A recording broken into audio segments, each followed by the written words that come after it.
Hello, everyone, and welcome to Wayfarer, the cooperative commander variant. I'm, of course, your host, Ashton, the lead developer on Wayfarer, and I'm joined today by two amazing people that really love to cooperate together inside of Wayfarer. We've got our returning Wayfarer GameGrounds. Hello, how are you doing today? Doing well. All right, and then we also have a new Wayfarer to the group. That is Finnegan, one of our followers on Twitter, and of course, checking out all of the stuff we've got going on. How are you doing today, Finnegan? I'm doing great. Really looking forward to playing some Wayfarer. Awesome, awesome, awesome. So, okay, I, of course, will be your host and the scrivener for this run through. We are doing, of course, episode one once more. Game Grounds has graciously decided to play with a different deck this time. And, of course, Finnegan is new. So, we will be going over some of the rules and things as we go through it. We will be, of course, answering any questions in chat. If our other developers are in chat as well, they will be there to assist you. But if not, I can assist you as well. I am monitoring chat a little bit. But to go through what we're going to start with today, and Wayfarer, of course, is a cooperative commander variant. If you're new to the stream and you haven't checked us out and what we do, it is basically like kind of similar to Arch Enemy, except instead of the players playing against one specific deck that they have to beat that has schemes and other weird things that are happening in a game of Arch Enemy that you may have seen, we've built a story that goes with it. And so we have these special cool scene cards that we have that start off the game that show you, what the story is for what your characters are when you show up, because you yourself are the planeswalkers that experience this adventure as wayfarers. And then, of course, your commanders are your friends that you've made before you've embarked on your adventure, and those you'll call in to help you, in addition to all the other cool things that Wayfarer has available. We'll explain those things as we go along.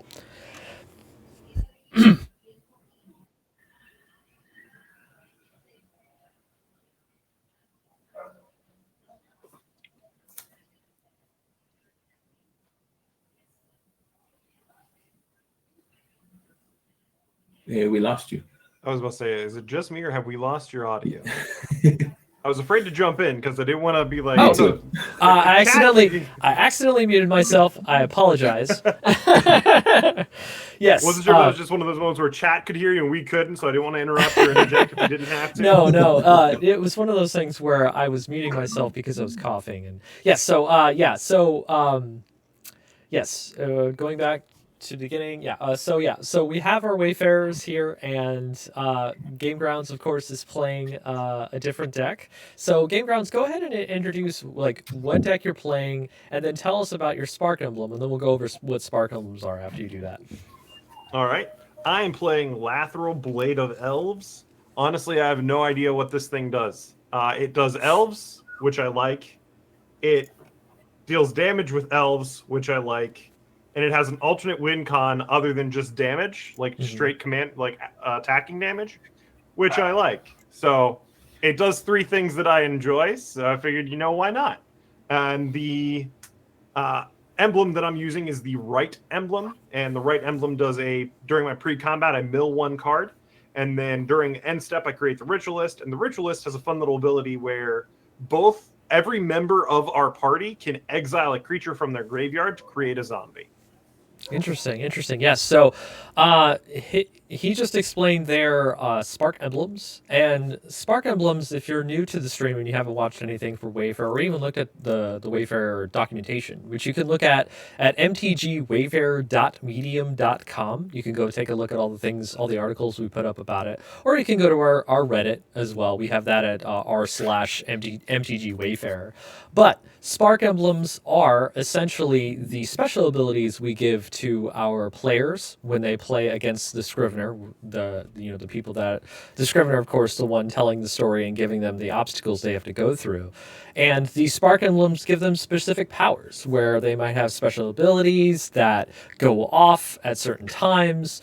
And for our core set in Wayfarer, we wanted to have spark emblems that give them special creatures that allow them to use their abilities in different ways and kind of represents like a facet of their character on the battlefield that they can have out. And it's really very thematic. So let's go ahead and go over to Finnegan. So Finnegan, what are you playing today, Commander and Spark Emblem wise?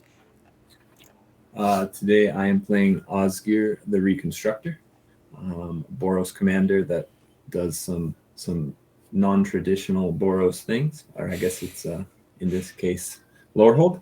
Right. And the Spark Emblem that I have chosen today is Justice. So Justice says at the beginning of your end step, if you don't control one, create the Judicator, a legendary 2/2 white avatar creature token with flying. And then whenever the Judicator attacks, detain target permanent defending player controls. Ooh, very nice. Yeah, detain is a really good ability.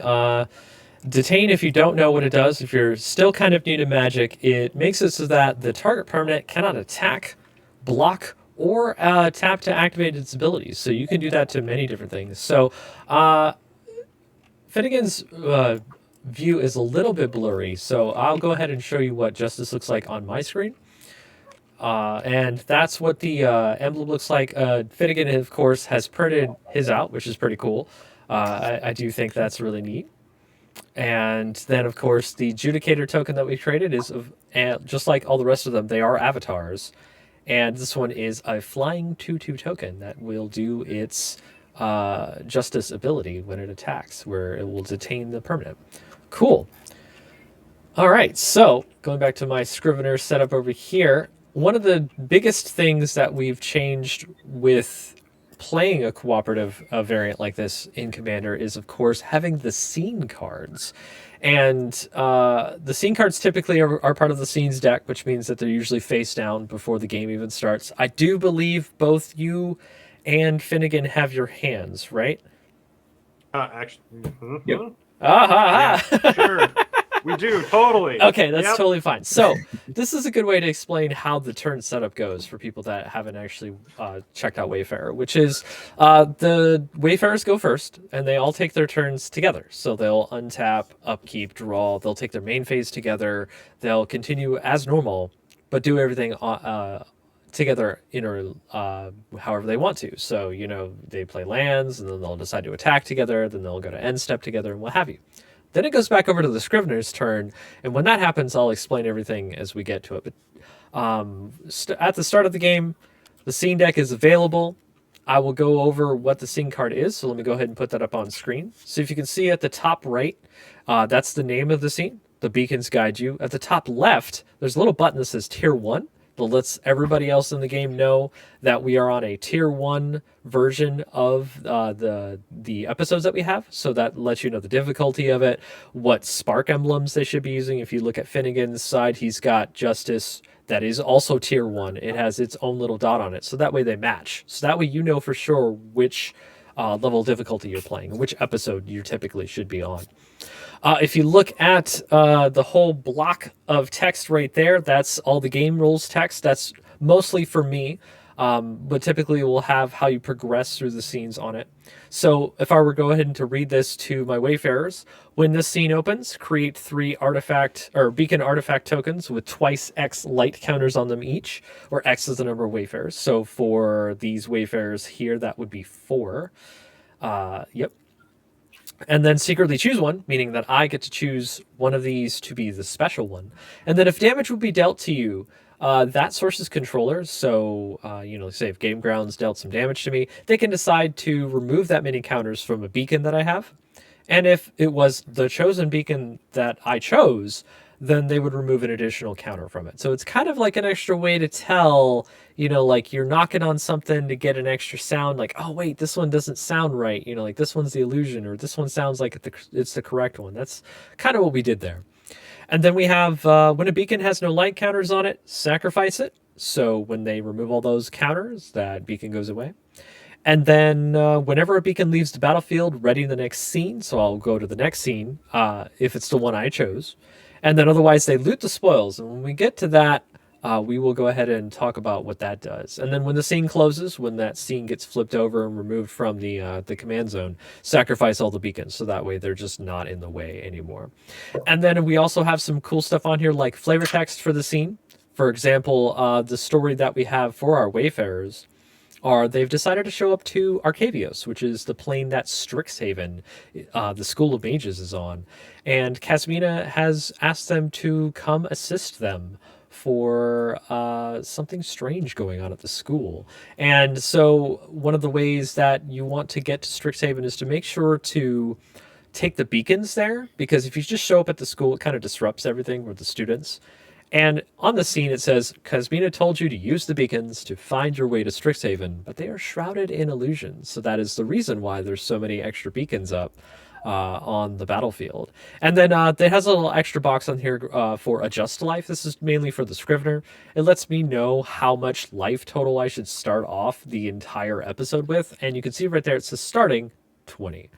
So that's just an overview of what scene cards do. And of course, you can tell which scene it is. So right there, it's scene 1.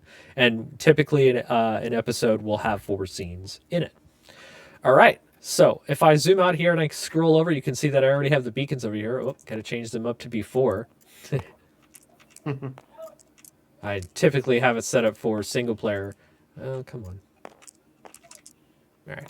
And we got a question in chat asking if the tabletop simulator is publicly available. Yes, I'm playing currently. So that's a Barry Tengineer. I'm currently playing on Tabletop Simulator, particularly because I would have to print out the cards. We haven't printed them out just yet because we're still, developing, and we want to kind of get through the initial journey before we print out all the cards, so that way we can have everything kind of stable and where we want it pacing wise and what have you. But yes, Tabletop Sim. If you want to be able to play this in Tabletop Sim, we do have it publicly available. If you give me just a moment, I think I have the link for you. Yes, I do. And I'll put it in the chat.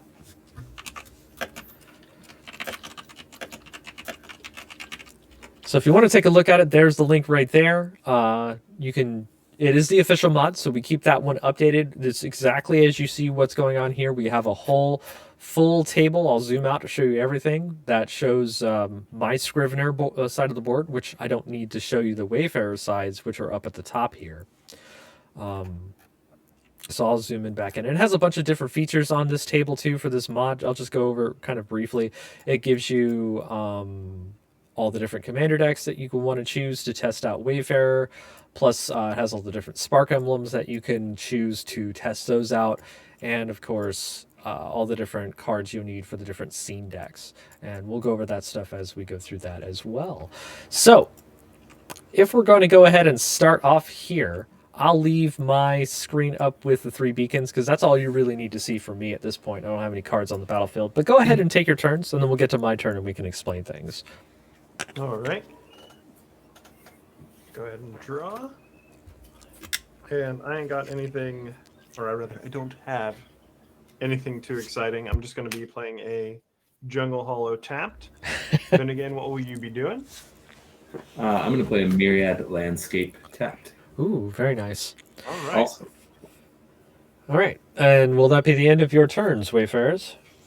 I have no 0-cost spells, so yeah, that'll be the end for me. I also All right, do not have fantastic. anything, so yeah. All right, so let me go ahead and first of all put the music back on, because there was some definite lo-fi music going on there, and we can have that going on in the background. But secondly, yes. So when it goes over to the Scrivener's turn, and I should actually technically already have my hand, so let me go ahead and shuffle my deck here and draw it. Also, allow me. Sorry, on my end. You're gonna jump in. Yep. Yeah. Yes. Go ahead, Finnegan. Oh yes, Spark on Emblems. my end stuff, I get a adjudicator, right? Yes.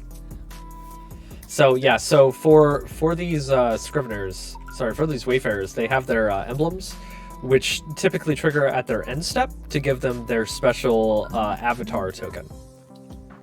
And yeah, they just have to make sure that they remember that happens. But yeah, it'll only give them that avatar token if they don't already control it. So it's typically should be there unless it gets destroyed, right? Yeah. All right, so switch back to me, zoom in. All right, so I already have my cards in my hand. Thankfully, they are hidden from your view, so you can't see what I have in my hand.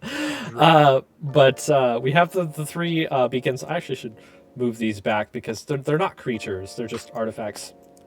And if you're asking, yes, if you have artifact destruction, you definitely can remove those. If you're playing, a solo game or you're playing with your buddies and you have that artifact destruction, you can use it. But, so let me go over how the Scrivener's turn starts. So, typically, if we've moved on to the next scene, I'll reveal the next scene card and explain what it does to the Wayfarers. In addition, go over any story and things like that. But also, I'll draw cards from my scene deck before the game starts, equal to the amount of Wayfarers that I'm playing. There's a hand size, actually. And I think for two Wayfarers, it is 4 cards, I want to say. Yeah, two for solo. No, I'm sorry. 3 for 2, 4 for 3. Got it. Yeah, 2, 3, 4, I believe. I always forget this. It's a little bit difficult because, there's so many different Wayfarers, so many different combinations, but regardless, so those are already in my hand when I start off. And when I start my turn, I go through my turn as normal with untap, upkeep, draw. One of the cool things on this table that we have on Tabletop Simulators, we have a little untap button that we can use to untap our permanents, which is very handy. But then I go through upkeep, draw. I don't actually draw for turn. I draw at a different point during a Scrivener's turn as opposed to a regular player's turn. And then I go to my main phase, and this is different from a Wayfarer's turn, a regular player's turn, in that I get to cast things for free. And this is a way that I provide challenge to the players right off the bat that they have to deal with before they can go through the different scene mechanics. So,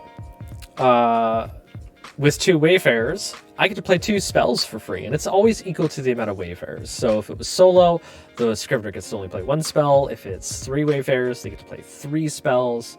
And yeah, that's basically it with that. I forgot one more thing, and I do believe it's the Wayfarer logo. There it is. That's what I was looking for. You know what? I should change that. I like a different image. 1 second, fellas. I appreciate it. You're good. No problem. Can I ask you a quick question? Yeah, sure. I have an exotic orchard. Mm-hmm. What kind of mana will that produce? So we will get to that because I haven't actually said one more thing that I still need to talk about, which is during my upkeep, which I forgot to say because it's still new as a rule and we're still kind of used to it. There's a card right here. What is this card? Well, in the original Wayfarer setup, we had things called essence counters, but we switched over to something new called essence lands. And essence lands are lands that tap for 1 mana of any color. And then as I'm casting a spell, I may tap 3 untap essences to infuse it. Now, infuse will go over when I can start to do that.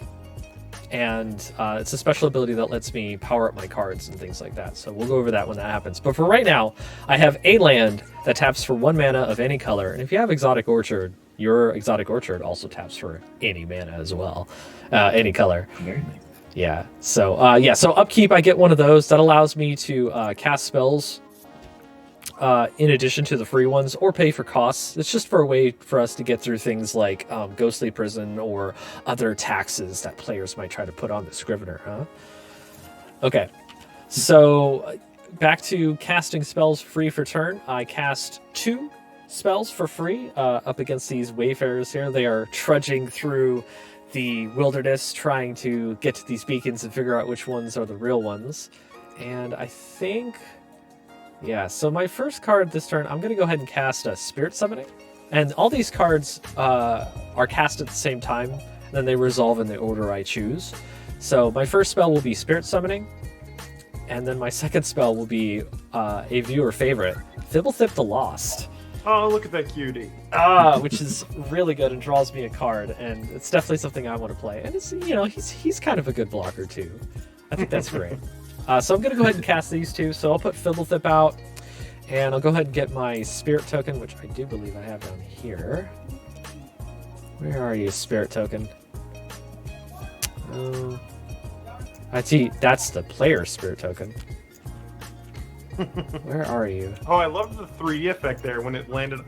Man, whoever built this put a lot of work into it. Yeah, don't put that in my hand. I know there's a spirit token down here somewhere. So lifelike, unable to find your cards. Yes, exactly. I can't believe it. All right, well, I'm just gonna go have to make a spirit token. So this is pretty cool.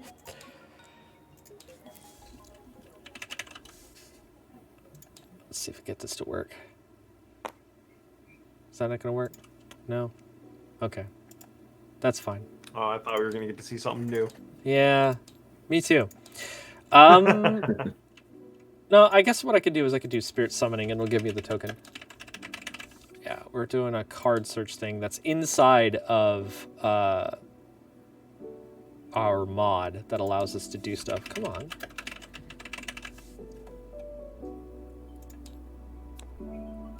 Huh. It's making a noise. Oh, there it is. Do you give me the token too? No? Of course not. Great. I thought I had the token, so give me a moment. Still looking for it. Apologies. Is it... Oh, some of them are hidden for some reason. That's weird. Cards just everywhere. Let's check and see if they're... They might be in the box. Yeah. Lorehold Legacies? Yeah.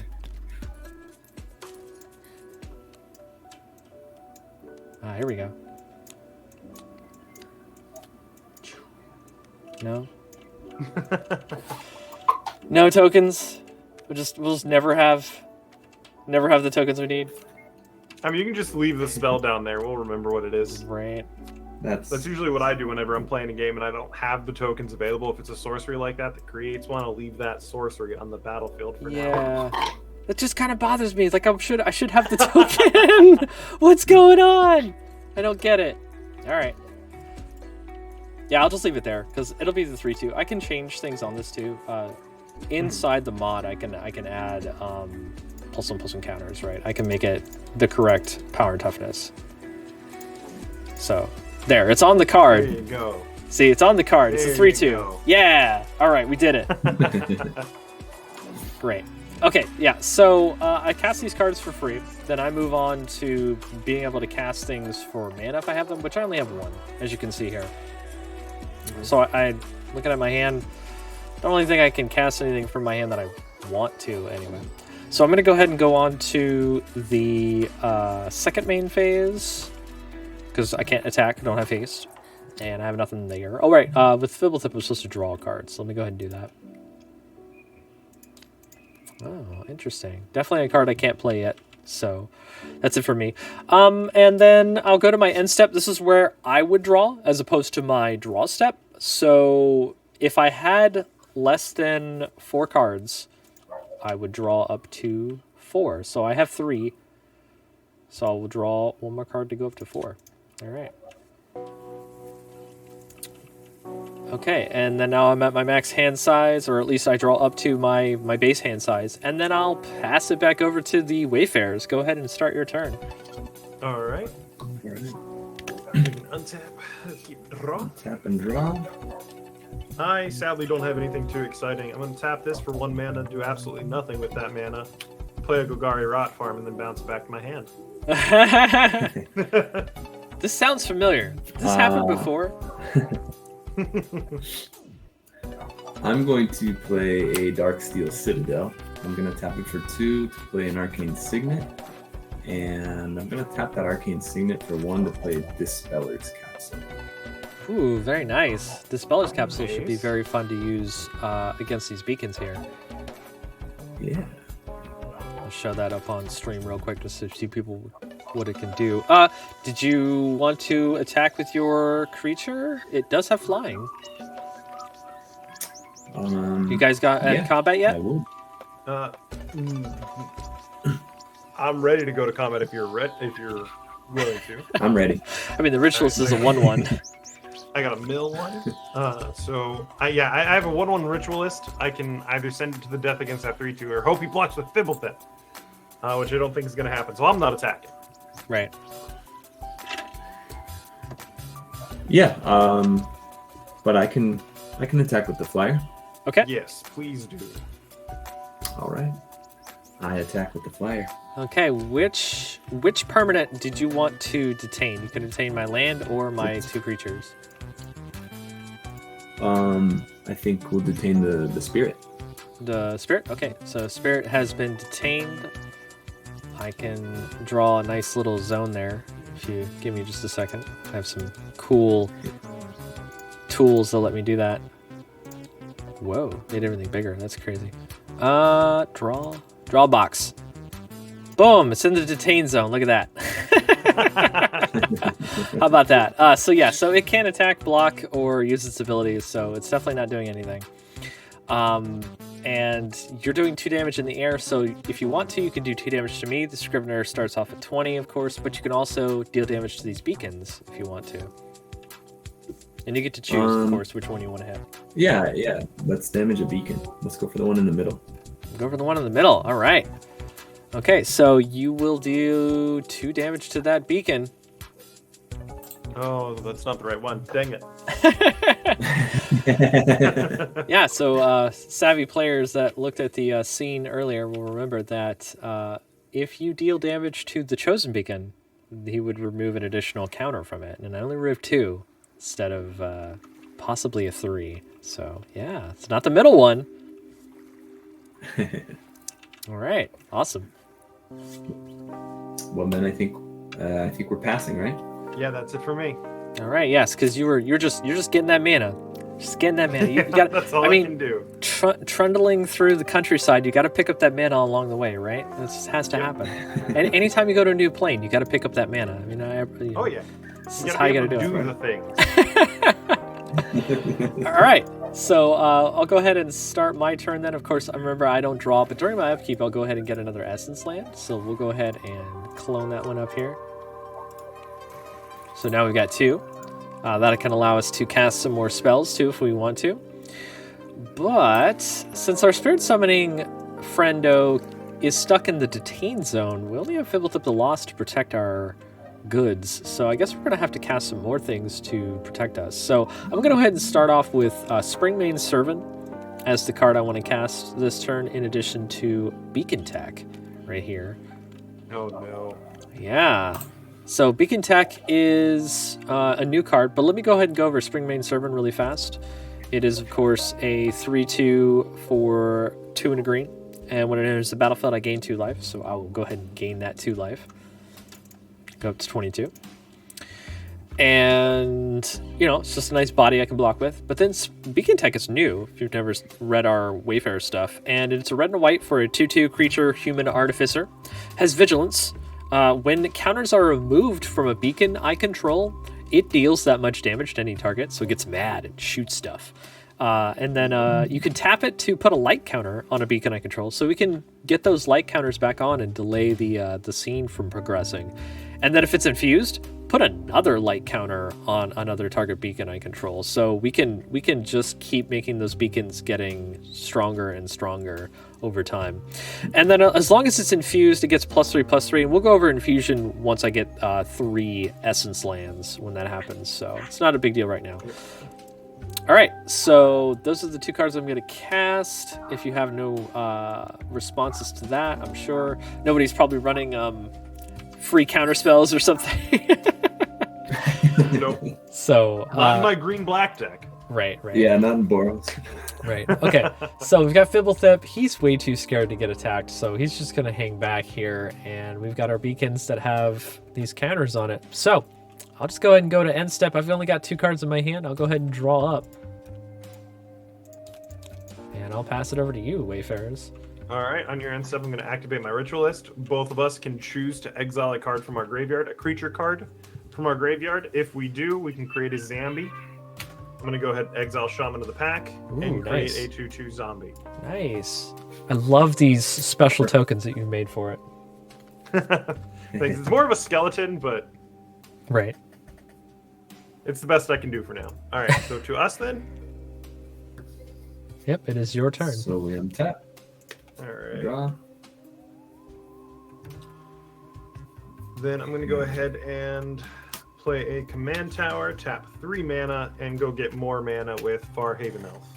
Nice. Nice.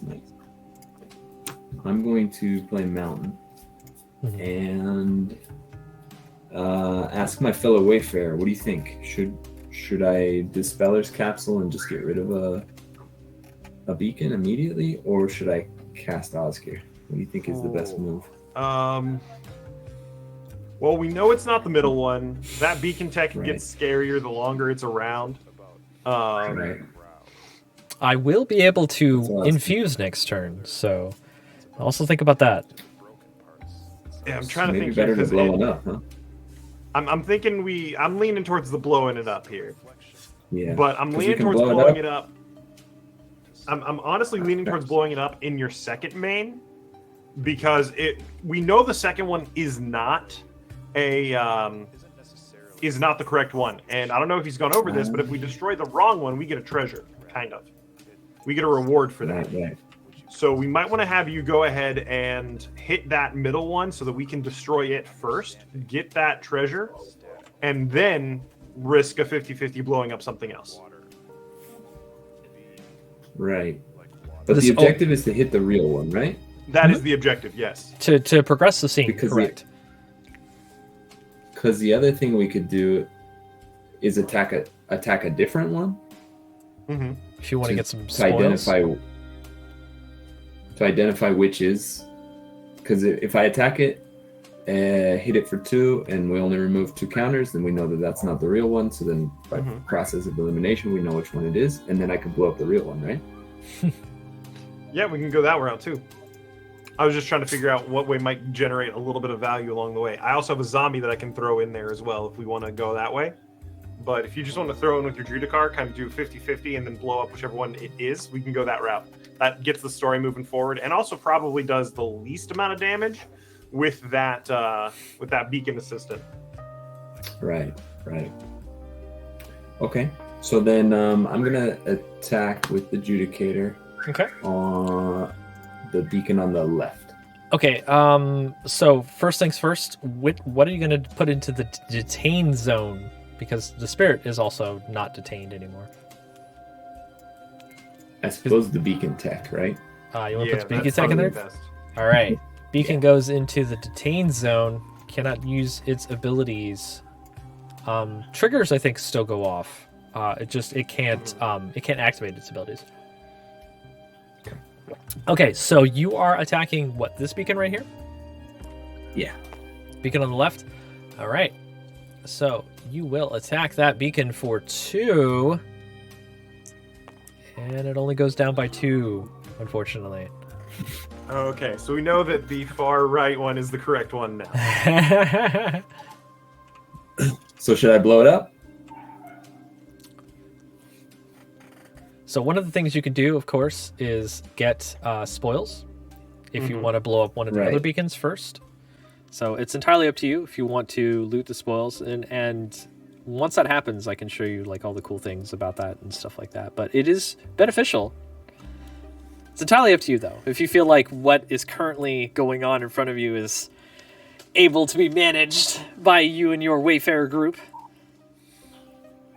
I'm okay with Well, I mean, progressing forward at this point because we have a path forward. Sure. And things are getting a little bit out of hand. But I will default right now, Finnegan, to you. This is your first time. What are you thinking? I'm thinking we beat the scene. I think All right. we should go for it. Cool. So I'll tap the Arcane Signet for white and tap Myriad and Darksteel City and blow up the beacon third on the beacon right. here. Yep. Okay, so that beacon will go kablooey, gone, and that of course will make the scene transition. We will ready that next scene. that happens at the end step. So once you're done, I will start writing that scene. So these beacons are still available here. Oh no, wait. When the scene closes, sacrifice all beacons. Yeah, no. So these beacons are still here, so you can get the spoils if you can somehow if you're able to destroy these. But once the scene readies, they'll be sacrificed at the end step. Right. Yeah, I don't have anything else to play though. Okay.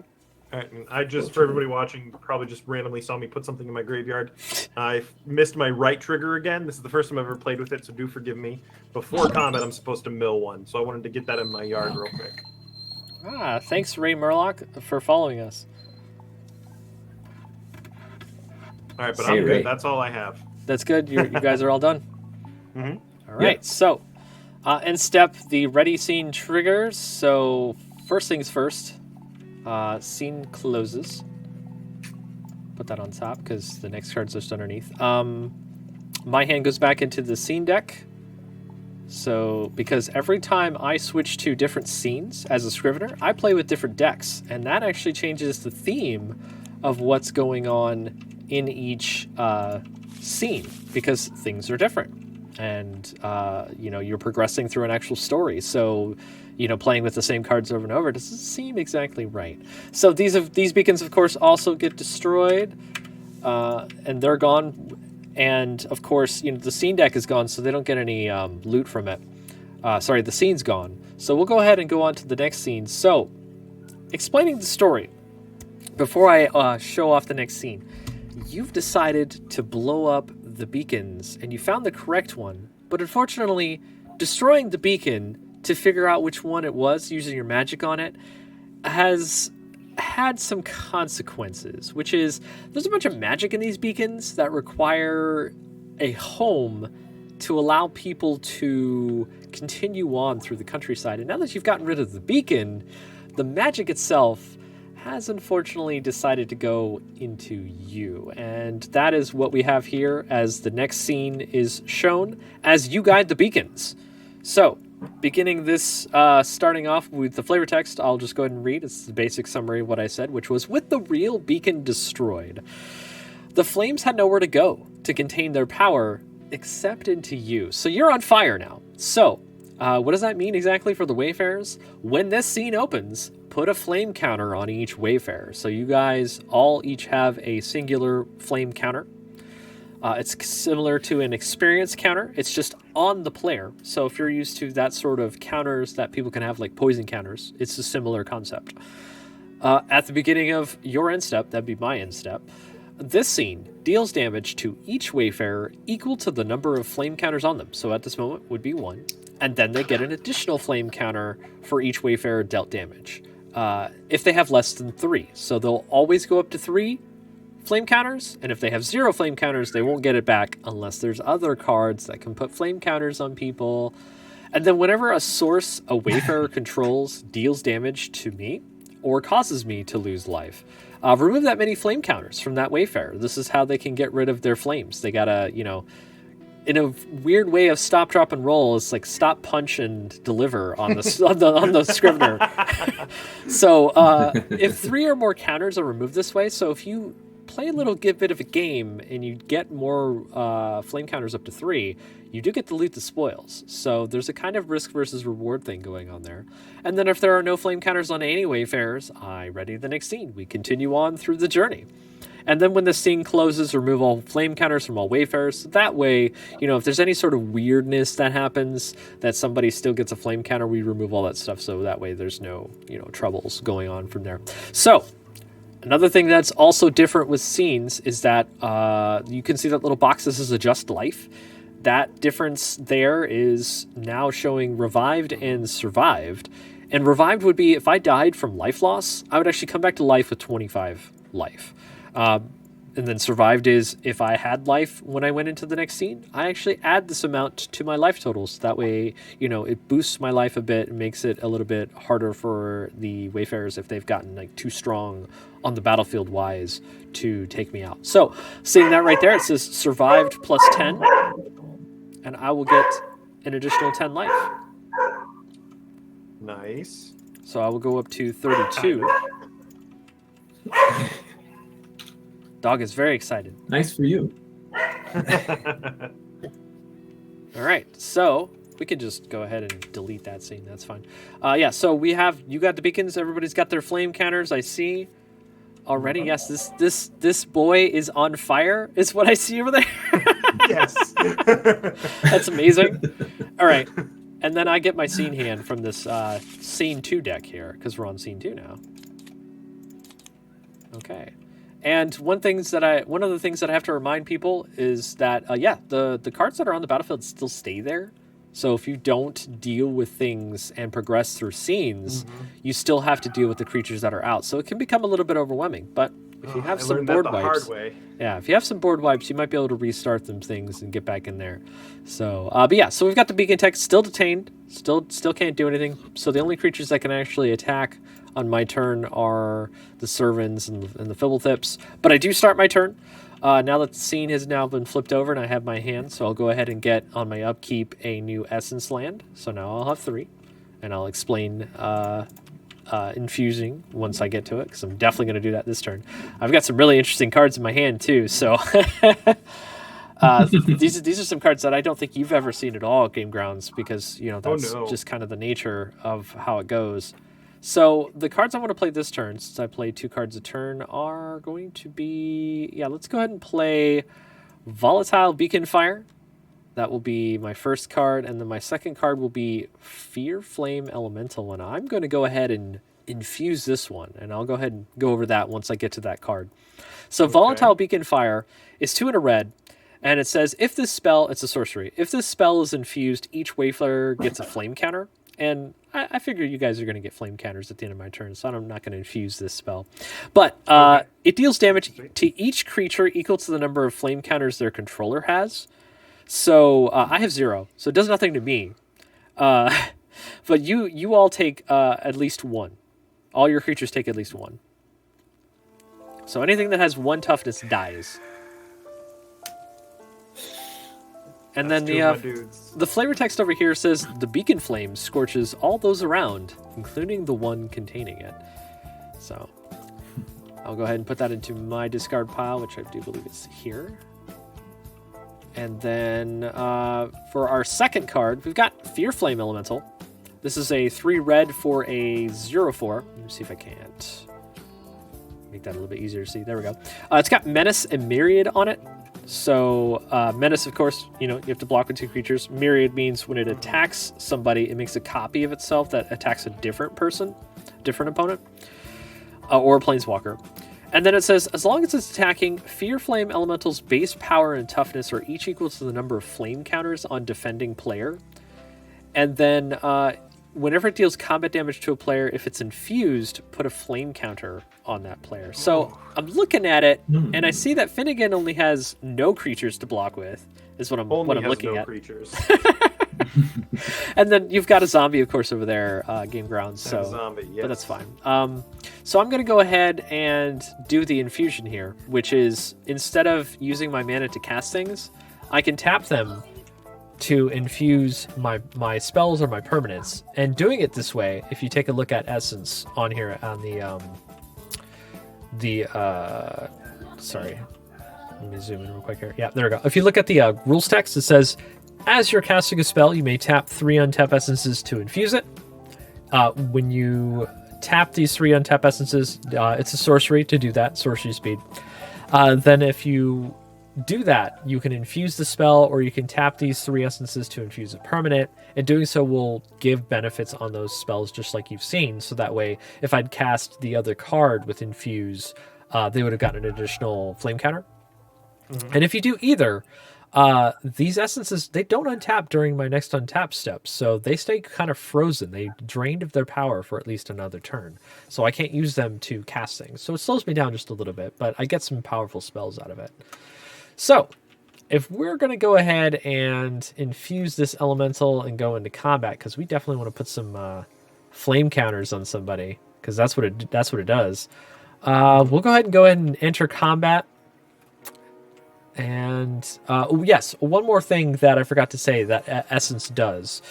Even if you use it on creatures that don't have special infuse abilities, like say the Fear Flame Elemental here, and spells that don't have infuse abilities on them, it still gives a generic benefit of giving a creature haste or giving any of the other spells you use it on and making it uncounterable, so you can get things through people's counters and things like that. It's just a way to kind of force extra power into the game. Oh, Finnegan's camera has jumped out. I'm sure they'll be back. I'll get it back. Okay. But Back if to we're the going to go into attack. combat, I can actually move these down to show you that they're not in the red zone. We got Fibblethip. I definitely am not going to attack with Fibblethip. I do want to send the 3/2 Spirit at Finnegan, the 3/2 Servant at you, GameGrounds, and then the Fear Flame Elemental will attack.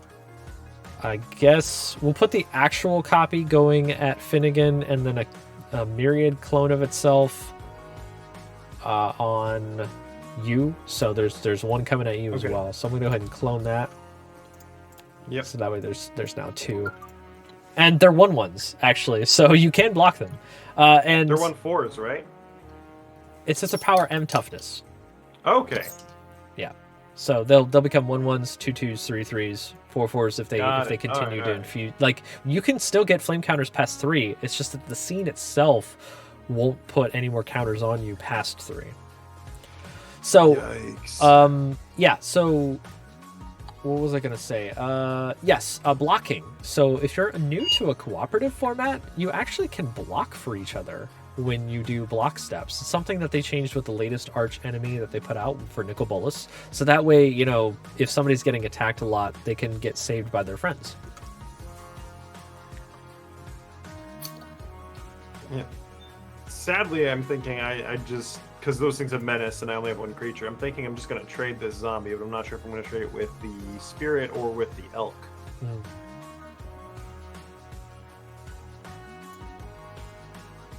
Then again, do you have a lot of ways to gain life in that deck? Do you know? Not a ton, no. All right, that answers my question. Then I'm going to block that spirit. All right. I guess I'm gonna take 4. So both of you are going to take damage from the Fearful Elementals? No, you're only going to take 1 damage from the Fear Flame Elemental. Yes, but they are I'm taking infused, 4. so you'll get another flame Yep. counter, is what I'm saying. Yep. Okay, all right, Right. cool. So I'll go ahead and put Yes, I'm gonna the spirit into my discard pile. We've got the servant over here. 4. Myriad clone goes away. Delete. And yes, you'll get an additional one. Fitting in, is it possible to get your camera back? I'm working on it. Okay. I'm hoping so. I may have Appreciated. I may have to refresh spell table if anything. That's fine. Yeah, that should be fine. Fibblethip, of course, guard everything as he is the goodest boy. And the Beakotek can't do anything. I took damage from the spirit. Oh no, the spirit wasn't coming at me. I blocked it for you. Oh, you blocked. Right. Yeah, right, the right. spirit Okay, was coming cool. at you. GameGrounds is taking 4. You're taking 1. Yep. And you have an additional flame Okay. counter. So both of you have 2, which means you're both going to have 3 at the end of my turn. Yeah, not looking forward to that.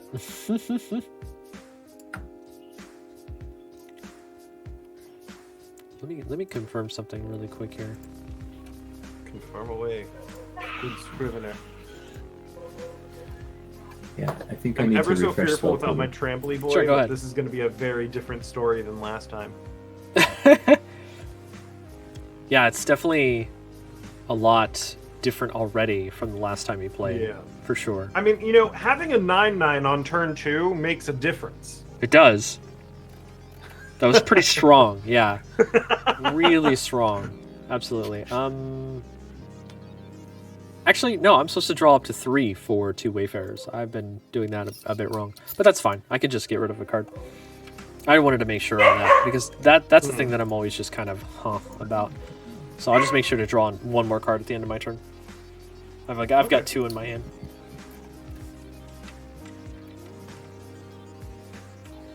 which is neat because you can actually see here on our board, on our mod board, we have a hand card counter, so you can see how many cards I have. Nice. Mm-hmm. That's cool.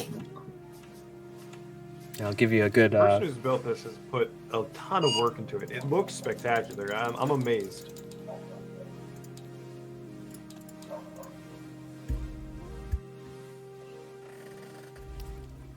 Okay.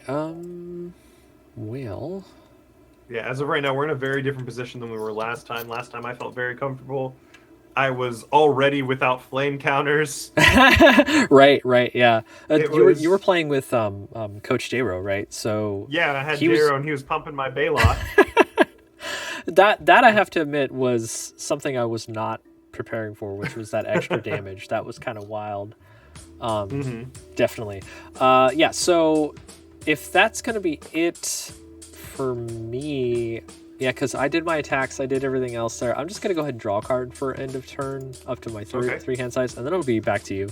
Back over to you, Wayfarers. How are you going to deal with this flames on you? So end step will happen. You'll get an additional flame counter. You'll take the 3 damage. So now you both are up at 3 flame counters. Yep. All right, well, to answer your questions, how I'm going to deal with it, the first thing I'm going to do is burn.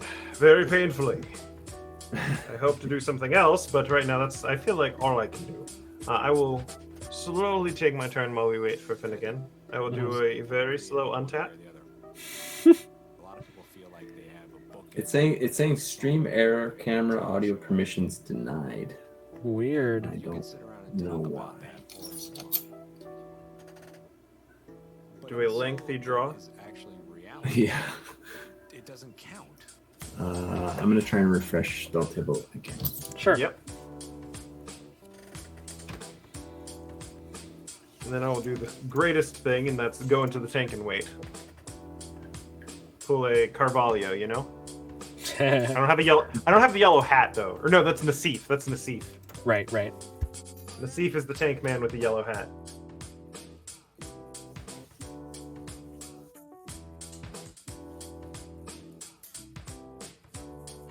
But at this point, I kind of have an idea of what I want to do. But the thing I'm the most worried about right now is that one of the things I generate with this deck is a bunch of 1/1s. You know, I'm supposed to have all these little 1/1 elf dudes, an entire army, so much so that they gave me like 10 tokens of this one thing. Right. But I'm scared if you keep hitting that sorcery that does damage to the board, it's gonna wipe my board every time. Yeah, that is the thing. It kind of doesn't count until you finish it. I'm not entirely sure I'll keep hitting that sorcery, but we'll see how it goes. Oh, I'm hoping you don't, but you never know with stuff like this. Finishing and moving on, I think, is vital. Otherwise, you're just holding on to all of these old works. All right, I do have a land that I want to play, so I'll go ahead and I'll get that out there. Any sort of creative person, you need to finish things. Yeah, you can go ahead and do that. We're still waiting for Yep. Finnegan to get his screen back.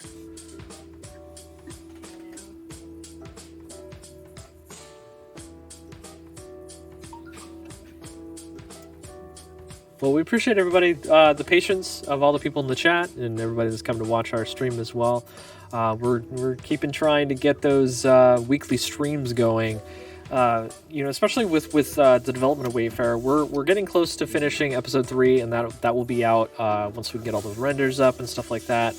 And then we're also working on episode 4 and 5, and then when all that's out, we'll do prints, maybe like a Kickstarter to help with the printing process or something like that, and we're moving right along into Adventures in the Forgotten Realms, and that's really exciting. They've got some really good ideas for that. I can't wait for that.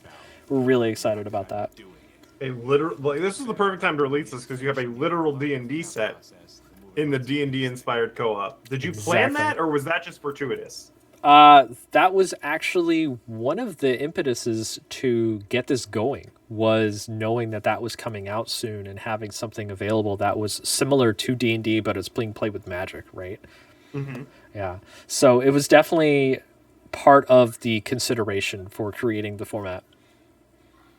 Okay, that makes a lot of sense, because with that coming out, that should, generate hype around it. It was kind of the best time to intersect with that. Mm-hmm. Mm-hmm.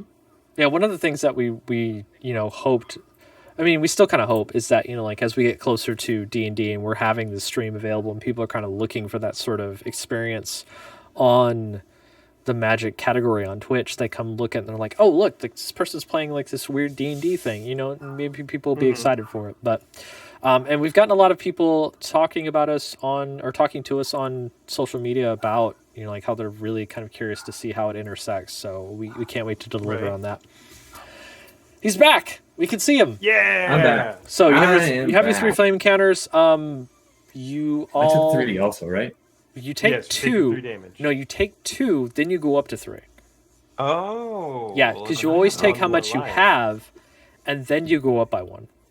Sorry, I thought you said we went up at your end step. You do, but you take the damage first. Then you go up by 1.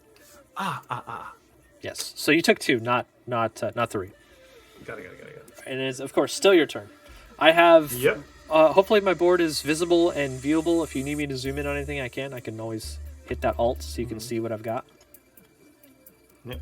Sadly, I'm doing nothing on my main phase, Finnegan. So I'm heading straight to combat.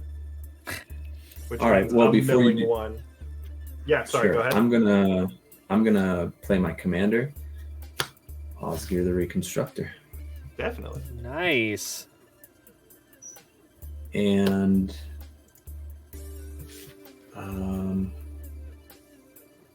no, sorry. You know what? I'm gonna go back on that. Okay. And I'm gonna tap 1 more mana and play instead Alibu, Ancient Winds. Ooh.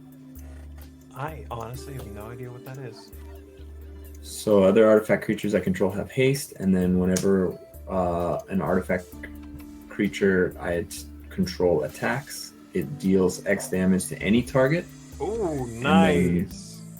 I scry X, where X that's a is good card to get out right now. This is a very good tapped commander. Manicurves, who was on our initial stream for Wayfarer, was playing that as her commander, and it was very good. Oh, right. I imagine that's really nice. All right, so are you ready to go to combat at this point? Yeah. Yes, I All right, am. so I'm gonna resolve my mill trigger.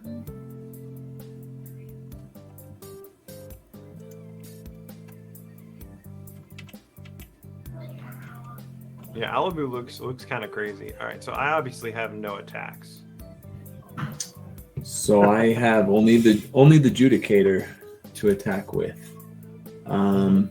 Yep, and Beacon Tech is now not detained anymore because it always comes out of detain when your turn comes back around. Yep. So I could attack and detain our flame friend, right? Yeah, I feel like that's a really good move here. If you want to detain think so. I'll make the detain zone again over here. All right, so I will swing for 2 and detain. What was the name? The Fear Flame Elemental, is that the one you want to get? Yeah, that's the one. Yep. So you will go ahead and detain that. I'll go ahead and put that over into the ye old detain zone. I can even write it on here if I want to. It changes the color based on the person I am. Type here. How about detain zone? There you go. All right. So, so it is in the detain zone. Can attack or block. It can untap. It can do other stuff, but it's definitely not going to do its thing. So you're attacking me in the air. I have nothing to block with, as you can see. All my creatures are on the ground, including this Beacon Tech, who has only just vigilance. So I can't do anything about it, so I will take 2. But you will remove 2 flame counters, because when you do damage to me, you remove flame counters equal to the damage you deal me. Very nice. So flying is very handy for this, absolutely. Yeah. I will reduce my life total over there and also over here. So that way it's always matching up. There you go. Good, you put out some of your flames. I'm proud of you. Yeah. Awesome. That'll hurt still less scorching. next turn. All right. Yeah, I do that's have what something we to can do do about second that. me. Sorry, Sure. go ahead. Go for it. All right. So I'm going to go ahead and return upon the tide. I'm going to pay 5 and return a Sylvan Messenger to the battlefield with 2 1/1 elf warriors, since it Ooh. was an elf. Sweet.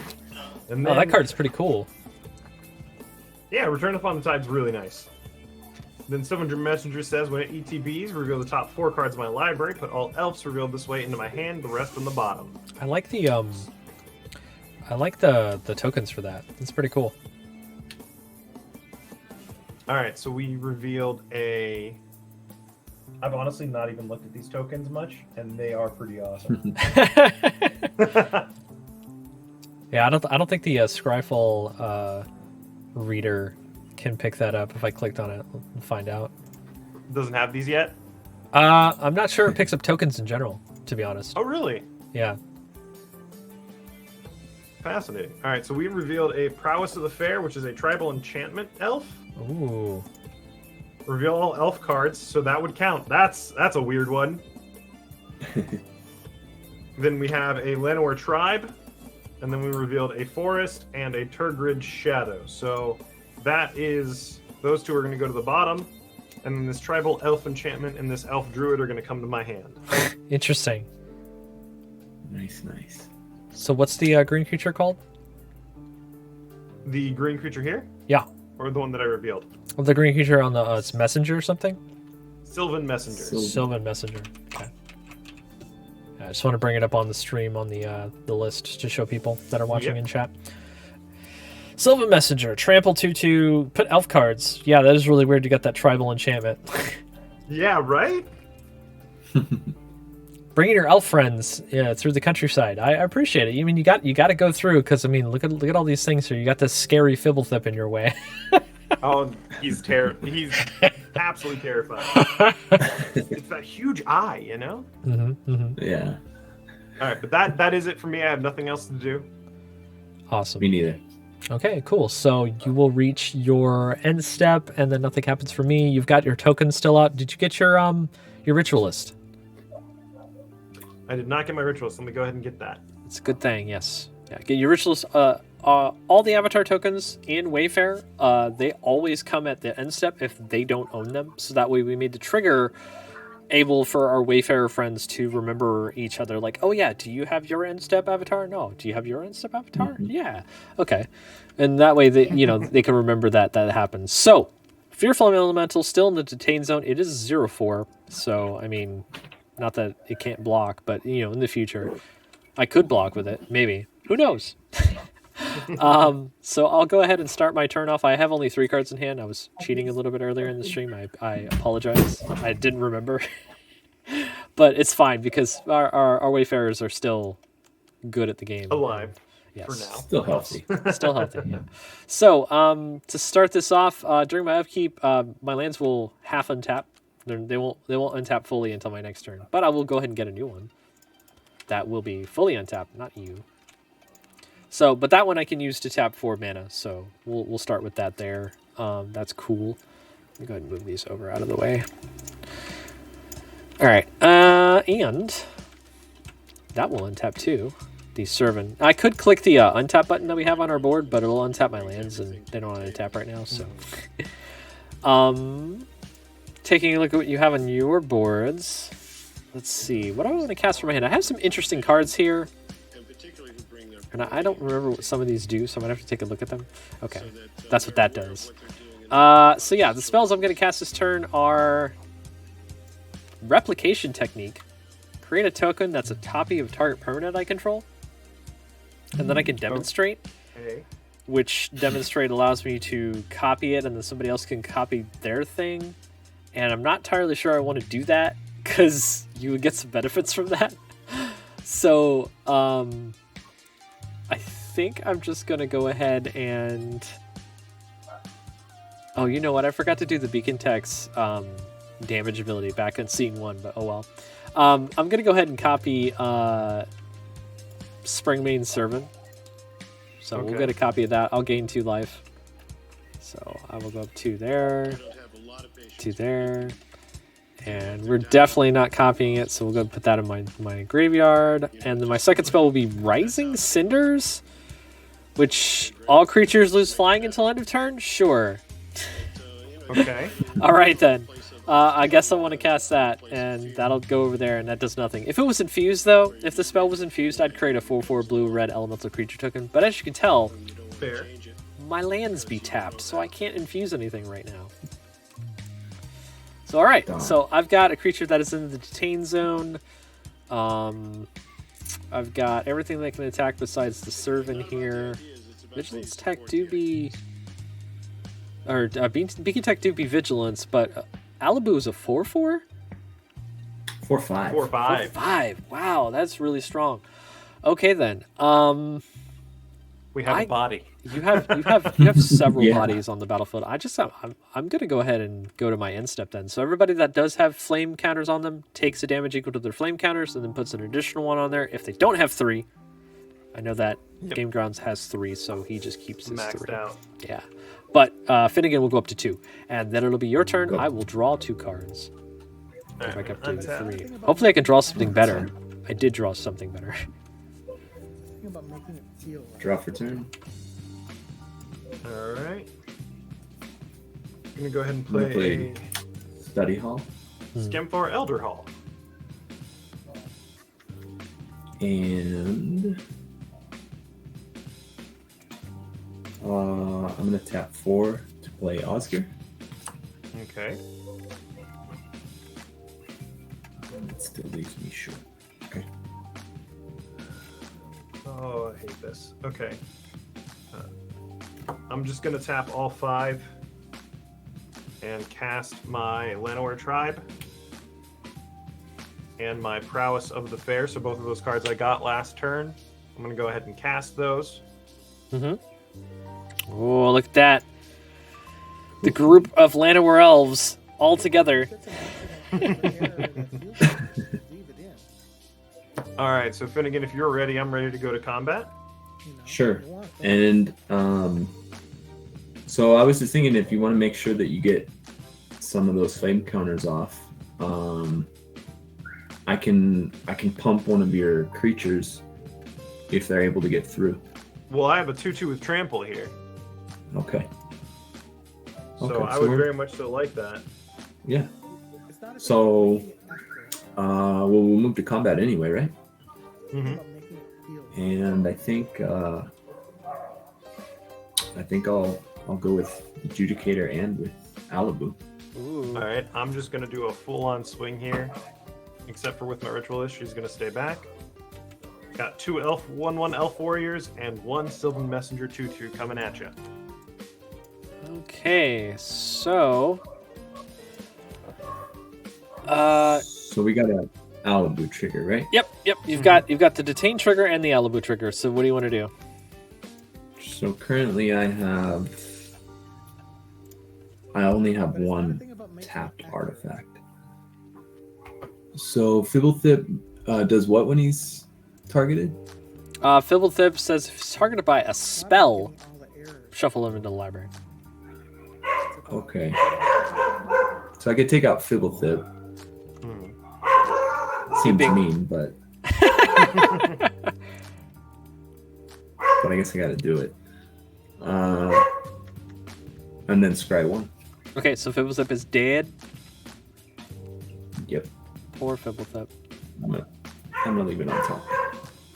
All right, and then what are you detaining? All right. I suppose the beacon is the beacon tech is the big. Oh no, wait, the elemental is. Yeah, we still- saw that flame boy. I would Yeah. like to keep him in that zone. Sure. So let's put him back. Flame Elemental. Fearful Elemental back in the detain zone. And then, yep, I think that's all the triggers.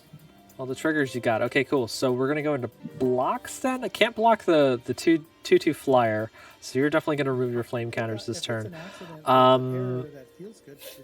But I do think I want to. I'm gonna go ahead and put both Springmane Servants in front of Alibu. So both 3/2s. Oh, dang. And then I'm gonna put Beacon Tech in front of the other 2/2. So 2/2 for your 2/2. Okay. And you'll take 2/2, Okay. or I'll take 2/2. Yep. So I know how you said you were going to pump my messenger to get me through. I already have 2 damage coming through. So if you want to save Alibu, I feel like that's a much better thing to do right now. Well, he only pumps power. So Oh, dang it. yeah, he's gonna die. That's okay. Yeah, can't pump toughness, so No. So Well, then in that case, I will say if you can pump my trampler, then I'll have 3 damage that goes through. And Yeah, we'll be might rid of as our well. flame counters. exactly. So I will tap Mirrored Landscape. I'm going to sacrifice Dark Steel Citadel to give it +2/+0. Okay. Oh wait, sorry. It does. Okay, wait, sorry. It does say that Oscar targets creatures I control. So in that case, Oh. would that? All right, you then can't. never Yeah, mind you on that. can't. You can't target his creatures with it. Yep. Okay. Okay. Well, I'll pump the flyer then, and Fair. hit for 4. Okay, so I will take 2 from you, 4 from the flyer, so I take 6 total, and I'm to 26. Yep. Okay. All right, my messenger will die, Mhm. and then I go down to 1 flame Beacon counter. Tech dies, and both Springmane Servants die because they only had 4 toughness total. So I've got nothing on the board. And Alibu is dead. Alibu is dead, yes. But luckily, GameGrounds has still 1 flame counter on him, which is the goal. I don't like. That's not luckily. That is not luckily at all. Yes. Is that what they call luck in? Man, I should In have sung the Arcavios. ritualist. Did you I do should have your sung the ritualist. GameGrounds? Did you do your pre-combat mill? I did, and I'm really upset about it. Oh, because it was. I'm going to give you a second to click and read this thing. What is this card? It won't let me. Can you put it closer? Yeah, let me see what I can do. All right, hold on a sec. That's Wolverine Riders. Yes, it's such a good card. Let me see if I can look it up. Wolverine Riders. But I'm sure you've got 4, 2 something green. to recur that. Beginning of your I'm upkeep, hoping. create a warrior, create elves, and then whenever an elf enters the battlefield, gain life to its toughness. Wow.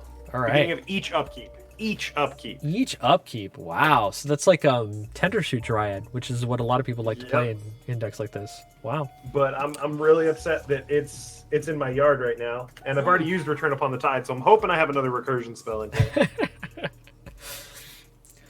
All right. So then I do believe is that the end of y'all's turn. I do create a 1/1 elf warrior because one of my elves went to the battlefield, or went to the graveyard from the battlefield, Right. and then that'll be it for my turn.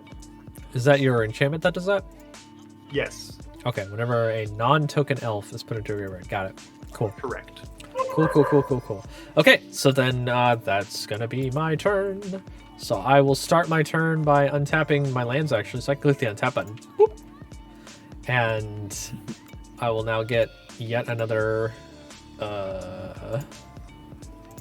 Lando. Essence land. So now I'll have 5. And doing so means that come on, separate. Thank you. Doing so means that I'll have 5 lands to tap for stuff, but still I can infuse things. And I'm kind of going to need to because I don't have anything in my hand or anything out. So I need to get some stuff out. Do you need to? I do. I do. to stop you from getting to scene 3. So anyway, Finnegan, you had 3 and then did you remove entirely all 3 at the same time? I think you did, right? Yeah, but I had 2. I had removed 1 last turn, and then Oh, okay. So you had removed 3 all in one go. Got it. Okay. Yeah. Yeah. So you were kind of just doing it small. Okay, sure. Yeah. Actually, it would have been GameGrounds that turn to remove all 3 if I didn't block. Sure. So no spoils deck for Right. you. Not yet. Darn it. Okay. dang. So to start off this turn, my free spells I'm going to cast are going to be Lorehold Excavation. I'm going to zoom in and I show you remember those. that card. I don't like it. And Elemental Summoning. So Lorehold Excavation is a card that says at the beginning of my end step, mill a card. If a land card was milled this way, I gain a life. Spoiler, that ain't gonna happen. Otherwise, it deals 1 damage to each opponent. You're definitely gonna take damage. And then I can pay 5 mana to exile a creature card from a graveyard to get a 3/2 red and white spirit creature token, which is great because I don't have the token for some reason and I need to find it. Which, I mean, I could probably create that token if I figured out a way to do that. But anyway, I also casted, I'm also casting Elemental Summoning, which will give me a 4/4 blue and red elemental creature token, which I do have. So if you give me a moment, I will bring that out. I did have it down here. There it is. We will bring that up here and drop that on the battlefield. Put this into the graveyard. And we've got our elemental. Fantastic. And we've got our Laurel Excavation. Fearful Elemental still won't come out of the detain zone until it's your turn, so you don't have to worry about that. So really, all I have is just this one creature. I don't like it, I guess. I could infuse that, but I don't think that's really kind of necessary. Tell you what, though, I do have an interesting graveyard here with creatures in it. So, thinking about that Lorehole Excavation. So anyway, Okay. I think I'm just going to go ahead and go to my end step. So you'll gain another counter. You'll take a damage, GameGrounds, and you'll take another counter. Get another counter. You don't get a counter, Finnegan, because you got rid of them all. That's the biggest thing with the scene here is that if you get rid of your counters, you never get them back again. So that way it just doesn't become endless. I just keep getting flame counters. Yeah. So we did it in that way. So it's back to y'all's turn. I will be done. All right, I will on draw your my end 2 step? cards. Yeah. I'm going to go ahead and exile my Farhaven elf from the yard and create a Zamboni. All right. You create a Zamboni. Yes. Yes, and Finnegan, if you want to create a zombie, you have that option too, to exile a creature card from your graveyard. If you want to. Only if I you mean, want the to. only creature I've got is Alibu, and I kind of think I want to bring him back, maybe. So, I Yeah, think that's for now, fine. no. Yeah. Yep. Alright, untap and draw. All right. Tap, draw. Alright. Land for turn. Also gonna play land, Sunhome. Sure. I'm trying to think here now. You gotta help your other Wayfarer not be on fire anymore. No, I think I Yeah, got no. this. I think I have an option here. Alright, I'm gonna pay 3 with my Llanowar tribe to play Numa Draga Chieftain. Mm-hmm. Oh, what does this card do? Oh wow, double X if you do distribute +1/+1 counters. Ooh, all right, Yeah. Cool. okay. I mean, between the Judicator, we'll put away the. Well, I guess in this case we can put away the elemental token, right? Yeah, the elemental token or the Fear Flame. Question: can the Fear Flame continue to give us flame counters past this chapter? Doesn't do anything, but yeah. Oh, okay. So once the chapter's over, flame counters aren't real. Don't have an So effect. so it could give you flame counters after, but with the scene itself, it does say on it, like when it closes, remove all the flame counters. But still, if the scene is not in the command zone, its abilities don't take effect, so you won't get the damage dealt because this scene card has to be there for that to happen. Got it. Okay, Okay. cool. All right. Well, at that So I point, think we got this, right? yeah, we do. Okay, I'm ready to go to combat if you are. let's I'm do ready it. to see you go into combat. I have 2 triggers. I have my self mill, Okay. and then I have my Numa Draga Chieftain. And I'm going to go ahead and tap 6 total mana to get 3 +1/+1 counters that I can distribute among all of my elf warriors. So 1 to each of them. Nice. Good, good. Oh, so they're all 2/2s now, huh? Yes. Interesting. All right, I'm ready to turn man sideways. GameGrounds Yeah. strategy. Should I attack with Oscar, or I think not, right? I mean, put him at No, risk. at this point, and I mean, if you attack with him, I would say at that point you have to detain the elemental so that there's no risk to Osgear, right? So if you want to attack with him, you can, but at that point you have to detain that elemental. Oh, that's true. That's true. Okay, but the elemental's probably the better target anyway, right? Because the other guy's 0-4. Can he pump? That's true. Yeah. He can't pump right now, right? No, he can only pump on attack. Okay. He does also have So the option then- of making a 3/2 with that enchantment, though, I believe. Okay. A 3-2 can't kill Oscar, so I think we're still good there. All right. So then, yeah, I will attack with the Adjudicator. I will detain the elemental token, and also attack with Oscar. Ooh. All right, and I'm just turning my 4/2/2 sideways. Detain the elemental token? Yeah. Okay. So you're just turning all your 2/2 sideways, and okay. All right, cool. So I'm going to do something fun. So before we go to blockers, I'm going to tap a mana, cast a spell from my hand. Rising no. Cinders. You've seen this before. I'm going to Yeah. go ahead and infuse this one. So all creatures lose flying until end of turn. That includes the Adjudicator. No. I'm going to go ahead and infuse this one. So that gives me yet another 4/4 blue and red elemental creature token. Doing that, these I'll move over here to let you know that they are frozen. Doing that gives me that token. I can now block the Adjudicator, which is something that I definitely want to do with my 4/4 here. And then my 0/4 will go ahead and block one of your 2/2 zombies, I guess. Okay. Yeah. All right. Well, I think that's it, really. All right, so you're blocking I want to make sure you're blocking the Adjudicator, which no longer has flying. Correct. And you're blocking the zombie. Yep, the 4/4 elemental is blocking over here, and I am blocking you. Yep. Okay. So my zombie doesn't die, but you only take 6 damage from me. Yep. Which means you remove your counters, and you have no more flame counters. Yes. I will take 6 damage.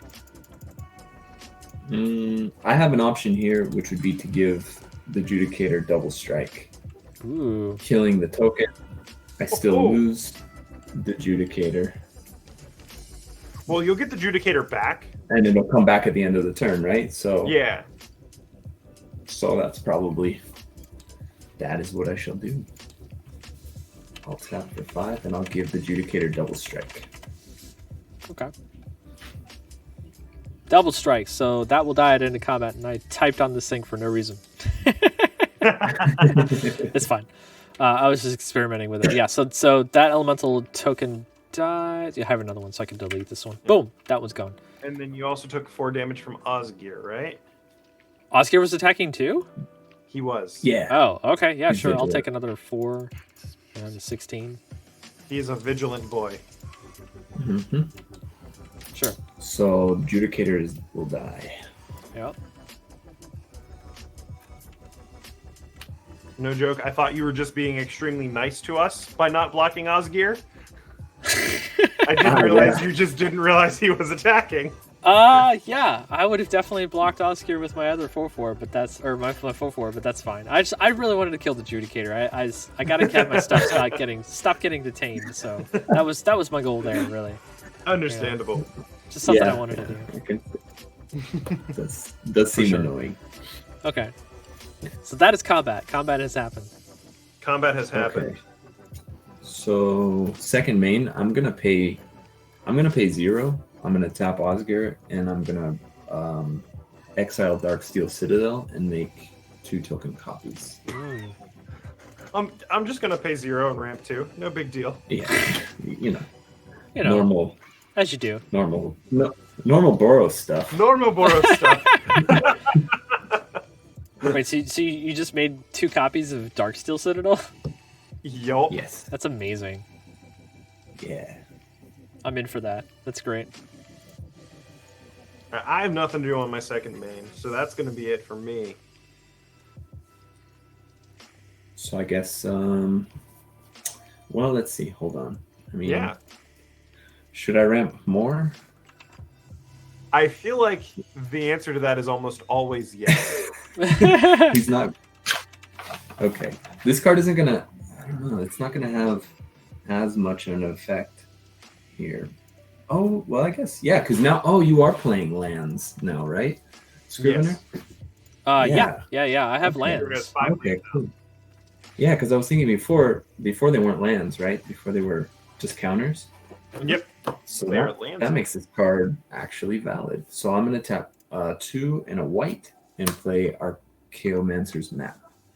So when it enters the battlefield, I'm going to search my library for 2 basic planes and put them into my hand. Yep, you can see right here. And then- I do have them lands. Cool. So planes, and then whenever a land enters the battlefield under an opponent's control, if you have to have more lands.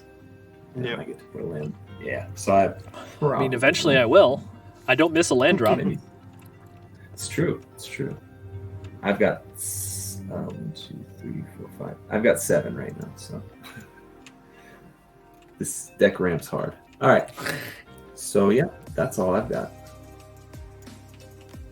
So that is it for y'all's turn. Oh yeah, but at the Yeah, end that's it step, for me. You get your adjudicator, right? I'll put my adjudicator back up. All Got right. a ritualist, right? Cool. Nice. Okay, so if that will be the end of y'all's turn, we will go ahead and go into my turn. So I will go ahead and untap my 1 land, upkeep, create yet another land. So now we're up to 3. Untapped, 3 that will go back to being sort of untapped, coming back from their infusion. And then, let's see. So, yeah, you still detain, so that won't go away until your next turn. So, dang, I still need to get rid of your...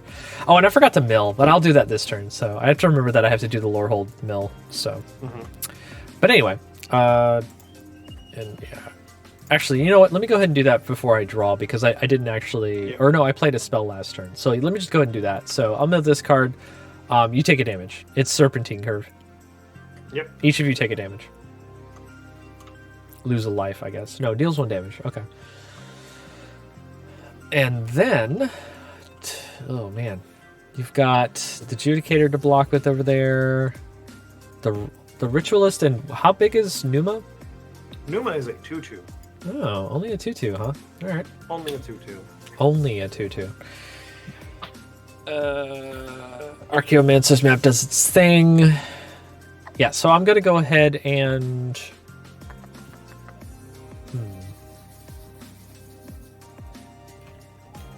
Yeah, I'm going to go ahead for my free spells this turn. I'm going to cast Reforging Purge and Mercurial Transformation, the 2 cards in my hand.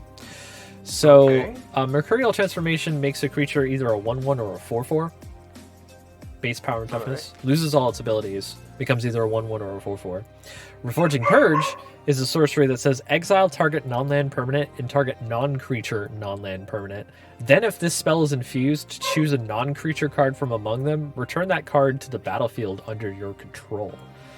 So Okay. I'm going to go ahead and I'm going to infuse this card because it seems a little strong, and I want to use it and get its abilities. So I'm going to go ahead and infuse Reforging Purge. That'll make those lands non untap. Okay. So the targets for this spell that I want to choose include the non-land permanent being Osgir, and then the non-creature non-land permanent. I'm going to go ahead and choose the... Let me go ahead with the Prowess of the Fae. I believe that's the card, right? Yeah. Dang it! I really enjoyed that. Prowess of the enchantment. Fair, sorry. Yeah, but I knew what you meant. Yep. So because this card is infused, I get to choose a non-creature card from among them, and I get to return that card to the battlefield under my control, which is really kind of weird. But Yes, so I get the I get the prowess of the fair for some reason, which helps me with elves. Yeah, I'll get it. Enjoy your elf thing.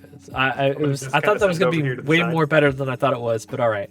And then Mercurial Transformation will turn your Numa into a 1/1 for this turn. Oh, my Numa's a 1/1 for now? Okay. Yeah. Prowess. Luckily, I have this nice little card spawner here that I can just go ahead and spawn me one. That's awesome. There it is. I've got it. It does nothing, but I have it. Just like that. I thought that could take creatures, so I was terrified you were about to get an Osgear. Yeah, I thought I was going to get an Osgear too, so I kind of messed things up, but we're doing it. We're having fun. Hey, we learn. We're learning. Yeah, we're learning. We're totally learning. I have nothing else in my hand. This is a terrible turn, but all right.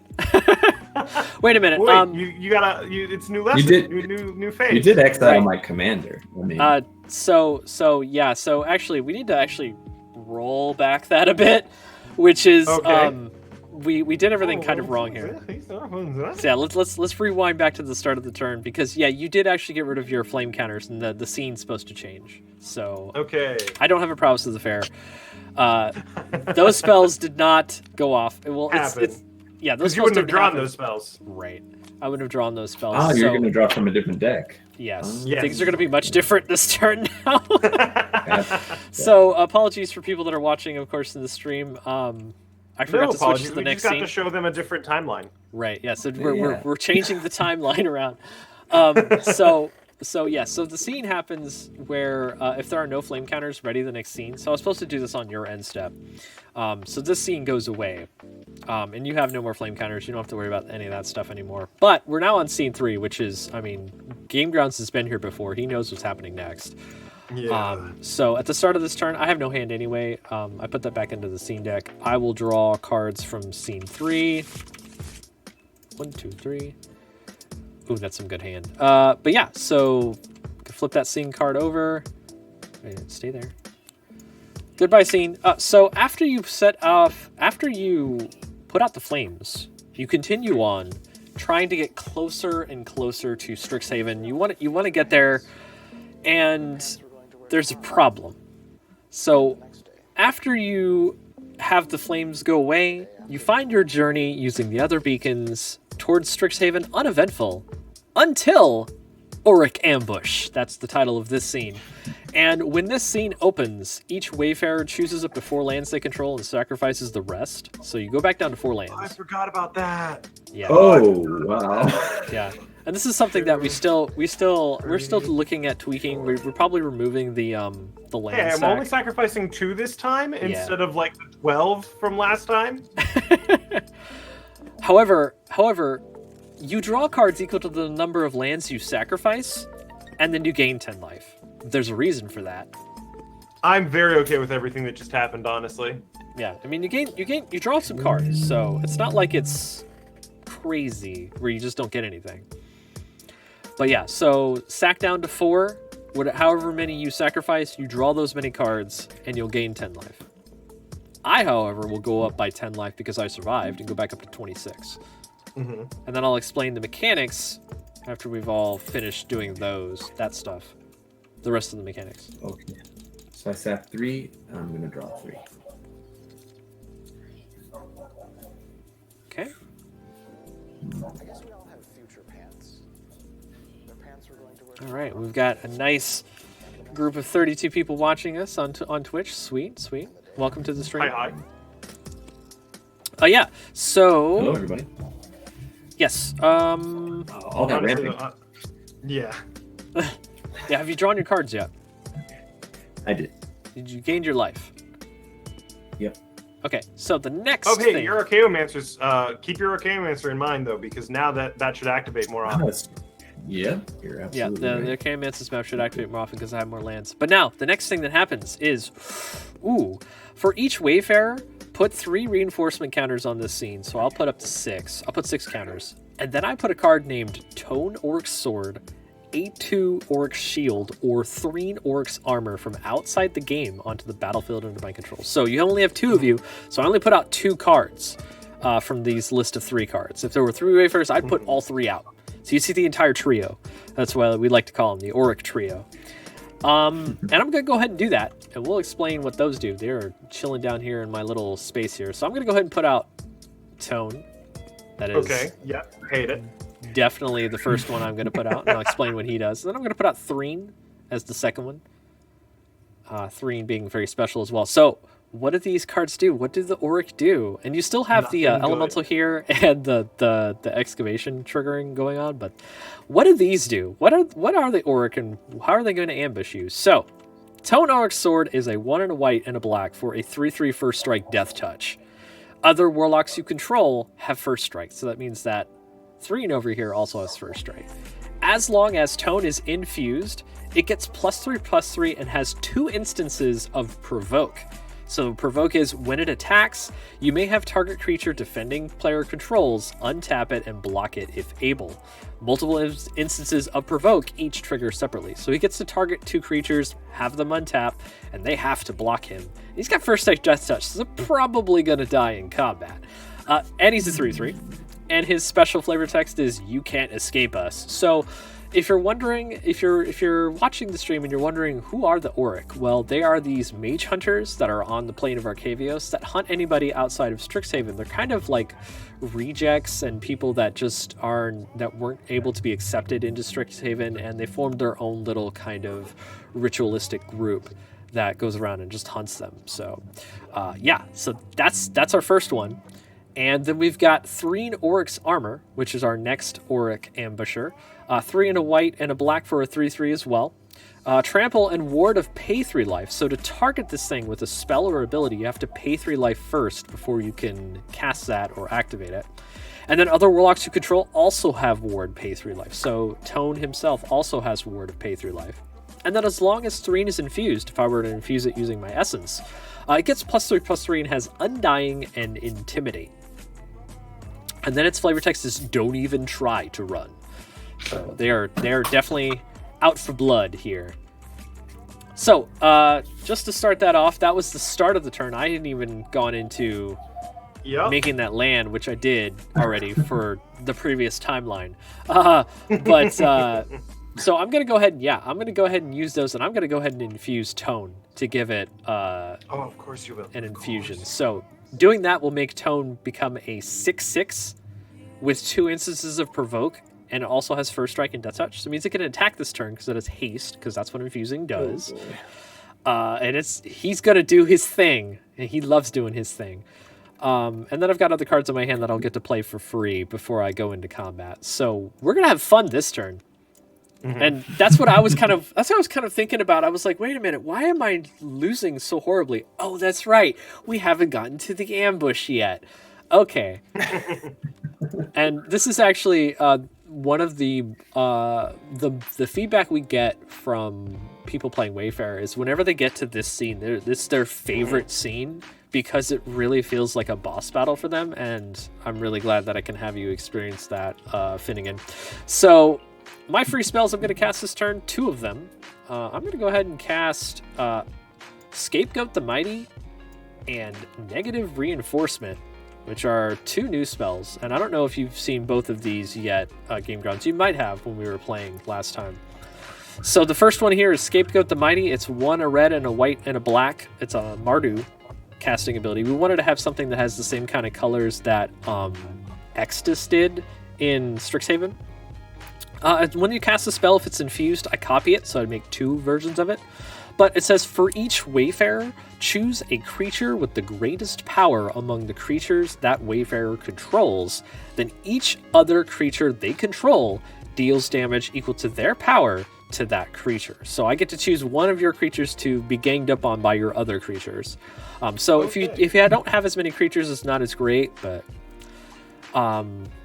And then my other spell that I'm going to cast is Negative Reinforcement. Create a 2/1 white and black Inkling creature token with flying. Then I put a +1/+1 counter on every creature I control. So it automatically will be a 3/2, but everything else gets bigger. And then every Wayfarer draws a card unless the spell is infused. So you will get a card draw out of this once they resolve. But The order I want to do this in, I'm going to go ahead and start with Scapegoat the Mighty first for resolution. So for each Wayfarer, I choose a creature with the greatest power, and then each other creature deals damage to it. So for Finnegan, it's not going to really do much because the Adjudicator only deals 2 damage to Osgear, so nothing happens really much there. But for GameGrounds, your strongest creature is My tribe. Yeah, your tribe. So yeah, all your other creatures gang up and deal damage to the tribe and kill it. Okay, give me a second. I want to see if there's anything I can do to respond to this. There is sadly not. Alright, my tribe dies. Ooh. That will trigger my prowess, though, Yep. and I will get an elf. You'll get a 1/1. Yep, for sure. Yep. So that spell will resolve. We'll go ahead and put that into the discard pile. And now we'll go to negative reinforcement. So I will create a 2/1 black and white Inkling creature token. I'm pretty sure I have those down here somewhere. Where are you? I could probably pull it out of the deck over here. Did you play land for turn? You did, right? Yes, I did. Yes. Yeah, I did that. Oh, okay. Cool. Yeah. So if you want to get your land Okay. bonus, go ahead and do that. Yeah. Okay, cool. Yeah. No, that's not the tokens there. No.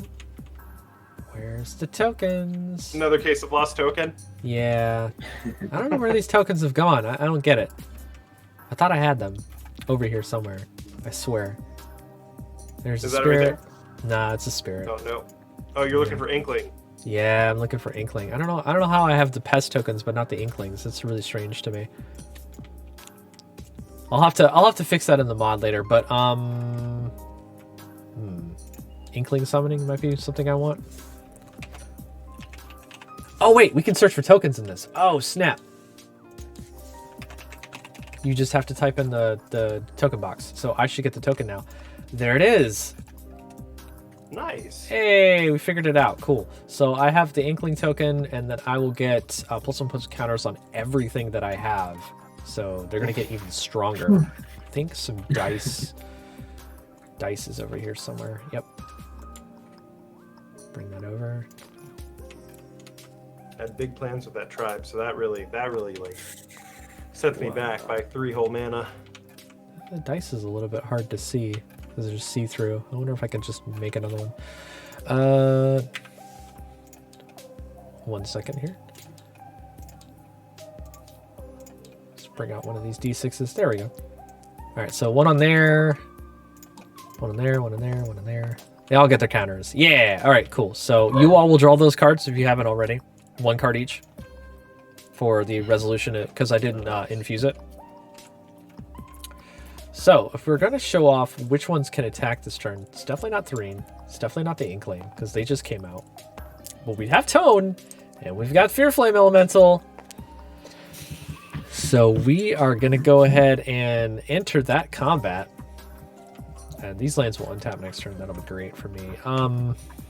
Still in the detain zone with this elemental here because we have to get back around to your turn. So yeah, so this thing is a 1/4, and you have no. It actually would, yeah.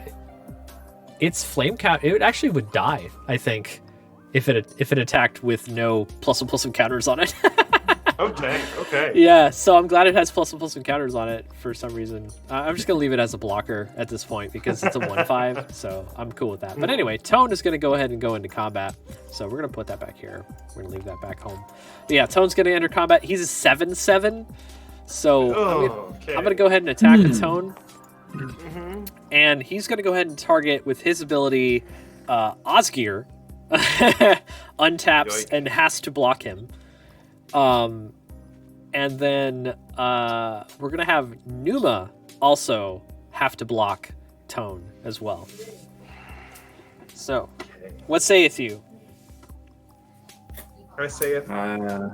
Please yeah. no. Tone's got to do Tone things. Yeah, Tone has first strike, right? Or Tone has double first strike, First- death touch. Yeah. Yeah, so there's no way I'm gonna be able to. Yeah, he is strong, real strong. Yep, Oscar is dead, real dead. Yeah, and I have nothing, so Numa 2 will die. All right, awesome, sweet. Tone gets to do his thing. Yeah, so Tone is the card that we built to kind of clean up the board if the Wayfarer's getting too strong, and you can tell. Yep. Love Prowess this trigger, card though, I so will much. create another elf. Yeah. Yeah, you do get another elf, so you have a bunch of small dudes, which is kind of makes it difficult for me. But anyway, I have to put reinforcement counters on this this thing equal to 6, I believe. Mhm. So no, don't make those counters. Back to 1. Okay. Yeah. So if you remove creatures from the battlefield, on my side, these will go down to 0. When they go to 0, you get to go to the next scene. If I'm correct here, yeah. So yeah, whenever a creature I control leaves the battlefield, remove a reinforcement counter from the scene. Then if that creature was legendary, if you get rid of any of my creatures that are legendary, you get to loot the spoils. Okay. Yeah. All right, is it to us then? So after that, I will go to second main phase. Okay. And I have nothing else to cast from my hand. So I'll go to end step. I will draw 2 cards, not from scene 2. I will mill 1. Activating Ritualist. I mill a non-creature card. Wow, so you take 1. Like, surprise. I have light colors. And then, yeah, I will be done for my turn. It will be your turn, Wayfarers. All How right. are you going to deal with this ambush? Well, just want to make sure. I did activate Ritualist, so Sure. do you want to create a zombie Finnegan by exiling something from your graveyard? Has to be a creature. It's got to be a right? creature, right? It's got to be a creature, yes. Then no. All right, that's fair. Thank you, though. All right. So another zombo. Yep. Cool. Untap. Untap. Draw. And draw. I have I'm that gonna Jungle play- Hollow coming back. I'm gonna play Phyrexia's Core as a land for turn. All right, I've got something that might help us here, but I want to know what you think, there, partner. Hold on. I had to read my land. Sorry, go ahead. What are you looking No at? worries. I've got Chain Reaction. So Chain Reaction deals X damage to each creature, where X is the number of creatures on the battlefield. So I'm not contributing much to this party. I've got 1, but you've got a lot. Mm-hmm. So it's probably going to wipe the board, right? Yep. So now here's the quick question, though. Scrivener, how many blockers do you have? I have 3 blockers. Okay, so essentially you have 2 blockers. Because one of them is going to get detained.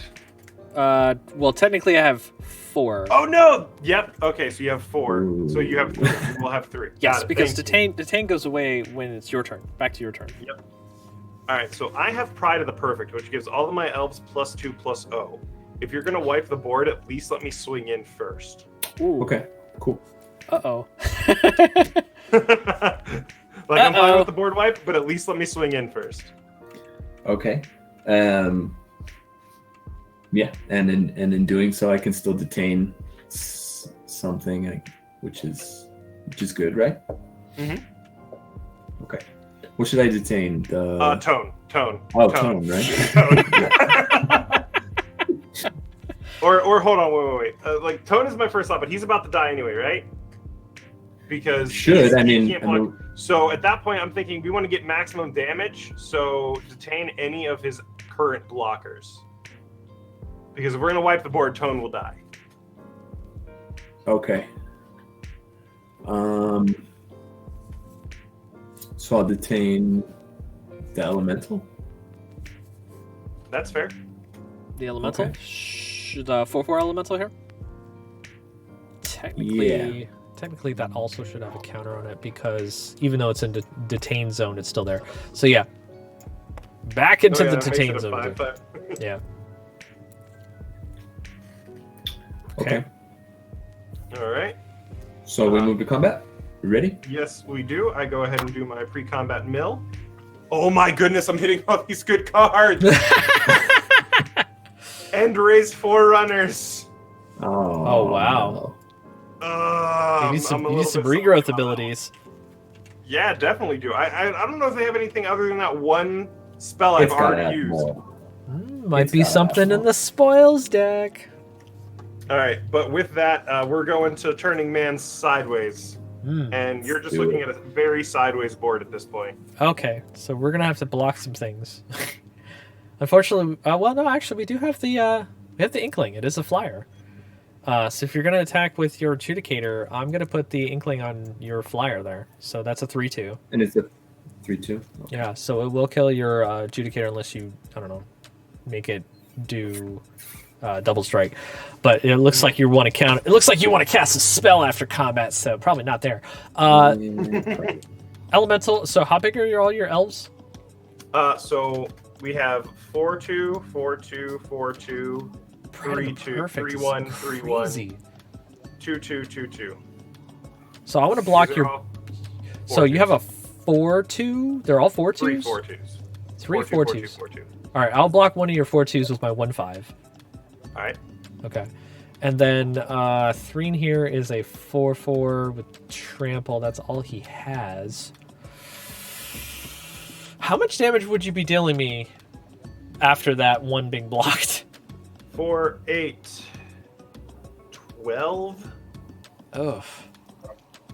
13, 14, 15, 16, 17, 18, 19. I'd go down to 7. You know what? I'm totally okay with it. I go down to 7. I'll take the rest from that. I don't want Threen to Okay. die. Ow. Ow, ow, ow. That's an enchantment too. That just stays around. Yeah, it's just there forever now. All right, I'll take. So I took. What was it? 19. Mm-hmm. Yeah, from 26 to 7. Yeah, for sure. Ouch. Gross. Okay. Yeah, I took a punch in the face. So if creatures died, so your Adjudicator died, my Inkling dies. Yeah. Which All right. I need to actually. This will die. Auric Ambush, I think, also triggers because the creature left the battlefield, so that will go back down to 5 reinforcement counters. Mm-hmm. And yeah, I took a crap ton of damage. The Auric Ambush is not as strong as it once was. I mean, they tried to attack an army. I feel like they Yeah. miscalculated a bit. Yeah, they kind of jumped in and yeah, they didn't know what they were doing here. So wow, okay. Underestimated those elves. Just a little bit. Just a little bit. So, what are you doing next? Well, What? then, I think we're ready, right? Yeah. Okay. So 2 red and 2 for chain reaction. Oh, each 1, creature. 2, 3, 4, 5, 6, 7, 8 Do- at least. Okay, so every creature takes, 8, 9, 10, 11, 12. Every creature takes 12 damage? Yeah. Well, to everything. Sure. All right. That kills all my creatures and removes 4 reinforcement counters from the Orc Ambush. I'm going to go down to 1. Yep. And 2 of those were legendary. Yes, 2 of those are legendary, so you get to loot the Oh, spoils twice. So I will show you what that does here in a moment. That's going to be the first time you loot the spoils the entire game. I mean, it could have happened other ways, but that's fine. Those go to the graveyard. That goes away. This gets deleted. Lowerhole Excavation is still there. It's going to still do its thing. But anyway, let's go ahead and go into some spoils looting, huh? So what happens with the spoils deck and looting the spoils in general? It's a state-based action that happens when you satisfy the trigger, and this one being you've removed 2 legendary creatures from the battlefield, because that's what the scene says. If it was legendary, target Wayfarer loots the spoils. So I'll go ahead and choose both of you each. Now, the way spoils work is that it's made up of cards that are called that have a super type item, and the super type of item on these cards, which are in this core set of Wayfarer, are typically artifacts. They can only have 1 item out at a time, controlled by the entire Wayfarer team. So, if you get more than one, just like what you're about to have happen right now, you're going to have to pick which of those two items that you're going to want to keep on the battlefield and use for its abilities. And typically, the items will have either a use case that'll make you sacrifice it, that'll put it back into the spoils deck, because that's where it goes. It always goes back into the spoils deck.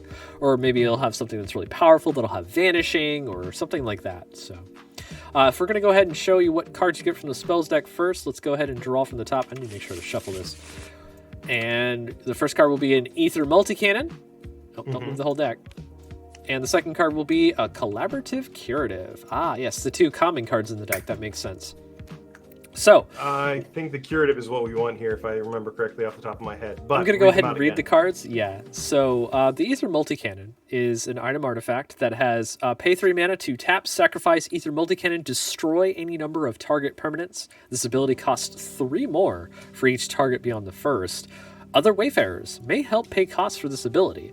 The flavor text on it is an evolution of powder firearms that a portal allowed on Dominaria. This new Ether Cannon packs a punch.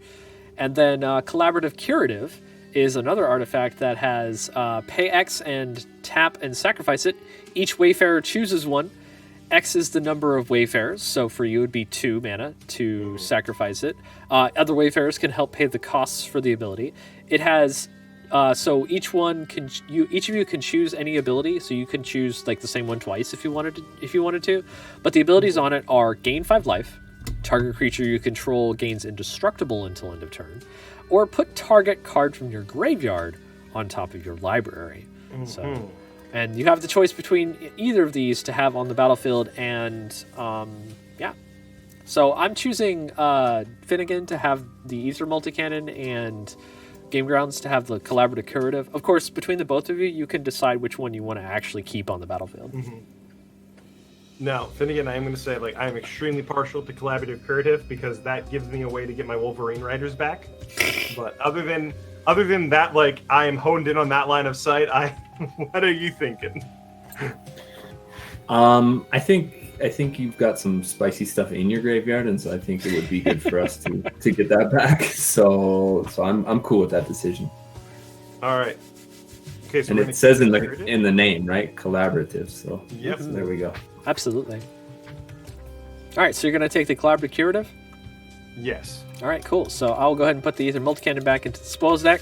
Shuffle that up there, and you have the Collaborative Curative now out. And can that be activated at instant speed, or is that sorcery only? You can activate that anytime. All right, and it costs 2. I have 1 mana available, so do you want to pop that now, or do you want to hold off yet? Yeah, we can do it now. I had a card to play, but nothing of great significance, so I think we can do it now. Are you sure? Yeah, I think so. It's just a 2/2 creature, so I mean it's not anything of great consequence. Well, I mean you only got to pay 1, so because I can go ahead and add 1 to it for myself. So right. If you have anything, you can play with 2 mana. No, but I think it's probably better to get it done now. Okay. So let's go for it. So you're going to pop it? All right, well, I'll pay them. Yeah. Cool. Yep. You tap and sacrifice it. It goes back to the spoils deck. And which modes are you choosing? Getting a card back? I'm choosing getting the card back, putting my Wolverine Riders on top of my library. And what would you like to do, Finnegan? I'm going to get Alibu. Ooh. Very nice. Put it Very nice. on top of my library. Cool. And then I think, it's still your second main phase, so you can still do whatever you wanted to do. That's all I got. Yeah, no, with that mana, I can't play any more spells, so. Awesome. So we'll go ahead and go into the end step here. I do believe you get your Judicator back, you get your Ritualist back, right? Yep. Okay, you get your Avatar creatures back. This is one of the cool things about having Spark Emblems. You get to have creatures that keep coming out. If board wipes happen, you're not too far behind. And then I will go ahead and start my turn. I've got one more reinforcement counter left, so if you can get rid of that, you can get to the next scene. Otherwise, you can, of course, kill me. I have 7 life, so it's a little bit easier there. But I'm going to go ahead and untap these. Those will untap for my turn. And then these other lands will untap a little bit slower because they've been used for infusing. So we'll move these back over. to use those. And yeah, I guess we're gonna have to just start playing stuff for free because you killed everything. So what I want to play this turn is, yeah, I'm gonna go ahead and cast for free Mage Hunter. Whenever an opponent casts an instant or copies an instant or sorcery spell, they lose a life. It's a 3/4. And then I'm also going to cast no, that's not what I want. I'm going to cast the Owlin Shield Mage for free, which is a flying ward, pay 3 life, 3/3. Yep. So we will have those two creatures out for good blocking and just, yeah, all that stuff. Oh, right, that's right. I was supposed to also create another land, so I'll go ahead and do that. When you do, I'm going to put Yes. Boros Garrison. Yes, Archaeomancer's map will trigger because I have 7 lands, correct. That's another reason why we switched over to the Essence lands, so that way all those cards can trigger, because having those cards in your deck and they just don't work just kind of felt bad. So we wanted to make sure that worked. Anyway, yeah. I guess I'm just going to go ahead and go into end step. I'm not going to really accelerate any of my other stuff here. Well, I'll tell you what. I do have mana to cast it, so I'm going to go ahead and cast the last card in my hand, which is the Shadewing Laureate. Okay. So it's 3 mana. I can tap for any mana to cast it. So whenever another creature I control with flying dies, put a +1/+1 counter on target creature I control. So if my Shield Mage dies, I can put counters on other things with the Laureate. But I'm doing that anyway because I want to draw more cards. So so I'll go ahead and go to end step. I will draw my 3 cards. Then I will mill one. Hold on. Yeah, What's I was going to say mill one because of Lore Hold. Mm-hmm. Yep, so I'll mill into my graveyard Auric Adjutant, so you'll take 1. And yeah, that will be it for me. Go ahead and take your turns, Wayfarers. See if you can get rid of my creatures. Maybe. Okay. I'm sure you can. Untap, upkeep, draw. Drop your turn. Oh, would you look at that?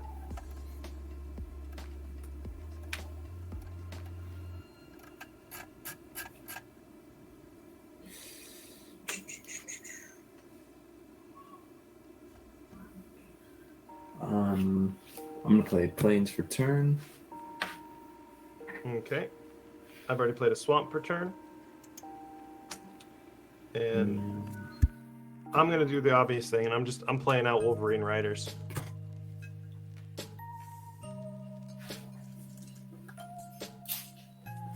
You definitely play that card. Wolverine Riders. Yep. At the beginning of each upkeep, you're going to make those elves. Sure. Now, that is a question here, because we technically have a cumulative upkeep. Does that only trigger on our turn and on your turn? So, yeah, you only get 2. You only get 2. Okay, yeah, that's what I wanted to double check on. Yep. That's a very good question. I'm going to recast Oscar for the second time for 6. Mm-hmm. And I'm going to tap 3 to play Pia Nalar. Sure. Mm-hmm. And create a Thopter. And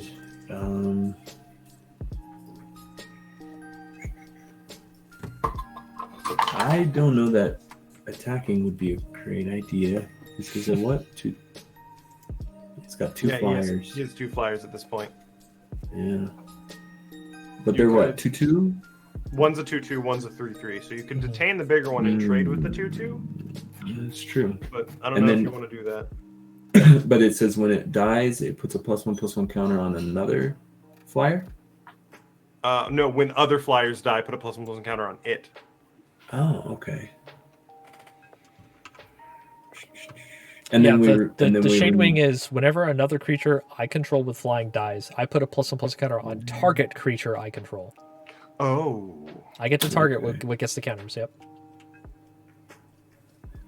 But if it dies, then nothing happens. Yep. And then we remove a counter, right? Yeah, the reinforcement counter would go away, and then we would go into the next scene. Next scene. Because you ran them off, you know. Yeah.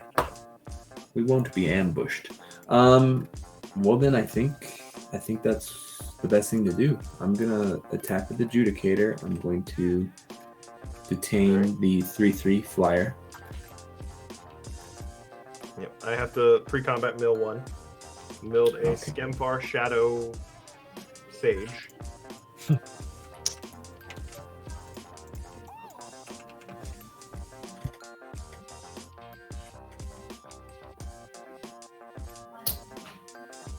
And that's it. And yep. Cool. Okay, so the Judicator's coming. And what are you detaining with that Judicator? The 3/3 flyer. Okay. All right, so that will go into the. So you have to pay the life to target the 3/3 flyer. Oh, right. Okay. I'll pay 3 life. Okay, that will get detained. And let's see, you all didn't cast any other spells this turn, right? It was just creatures? So far, Yep. yes. Okay, cool. Yeah. Do I want to take that 2 damage?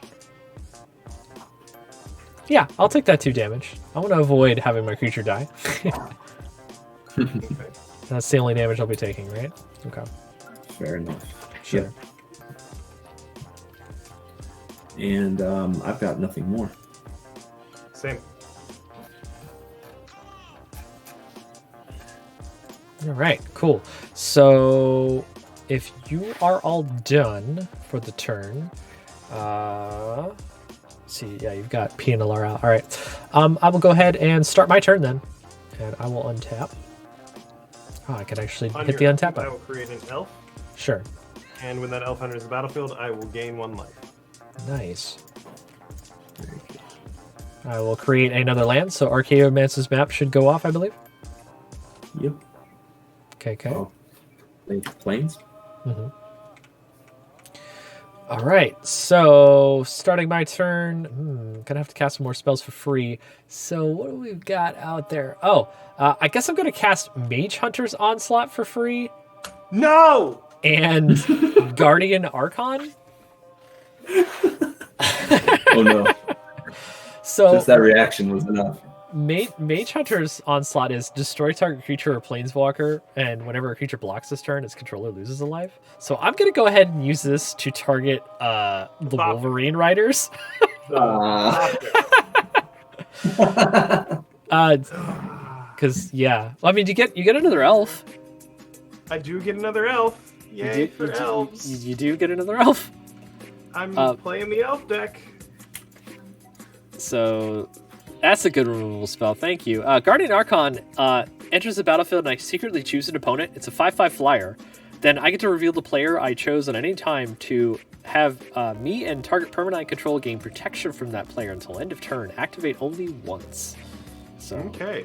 I will note the person that I've decided as the person of choice here, which I think I can write it down on a little card here. Where is it? Tools. Note card. Yeah.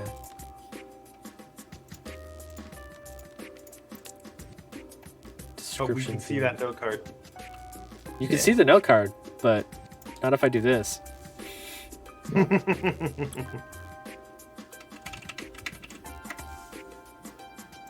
All right, so I've made my choice. I'm gonna flip that note card so you can't see the front of it. There we go.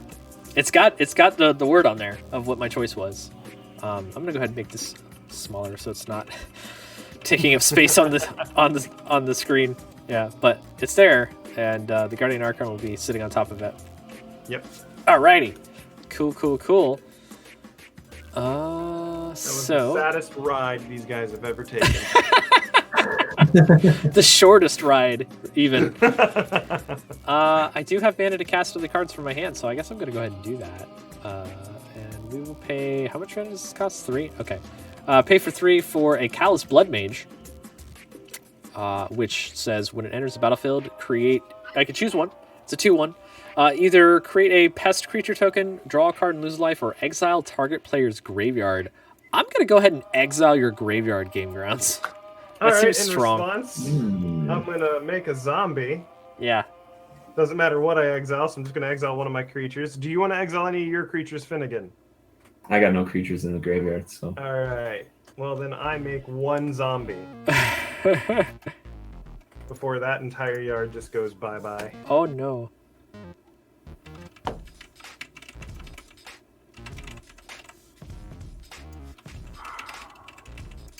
It's okay. It's okay. I just made.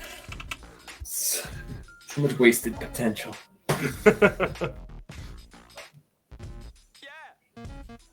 All right, so past that, we are going to...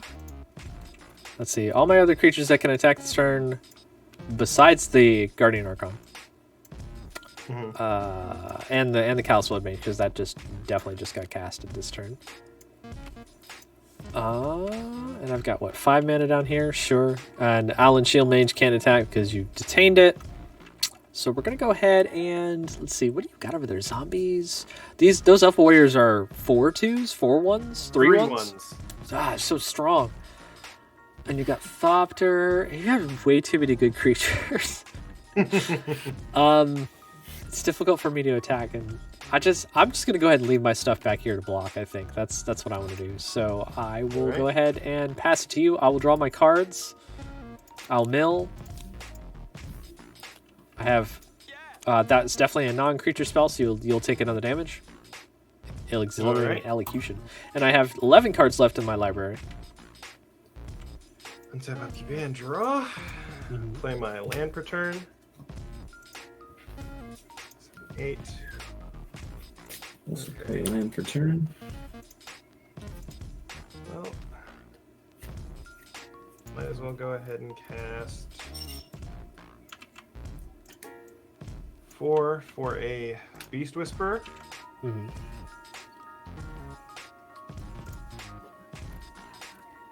And then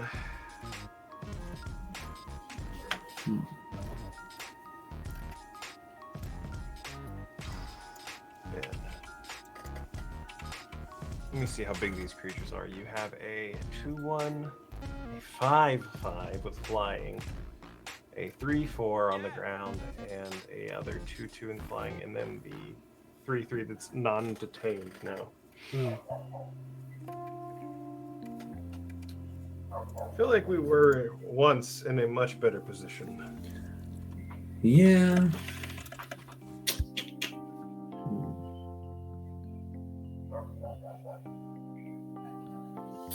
Well, I think I'm going to get a dragon out. I like it. I like the sound of that. 2, 3, 4. Okay, so I'm going to play Hellkite Tyrant. Ooh, okay. Okay. Over here. And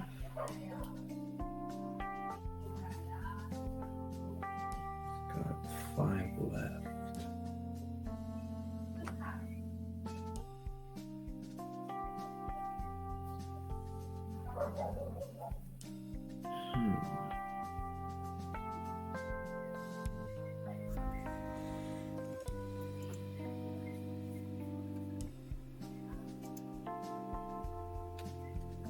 Alright, I think I'm just going to go ahead now while we're still in the first main. We're going to go ahead and finally get Lathril out. I was debating on whether or not I wanted to do that or something else. Right. But I think we're just going to go ahead and get Lathril out, and then trigger on Beast Whisperer, I'll draw a card. Cool.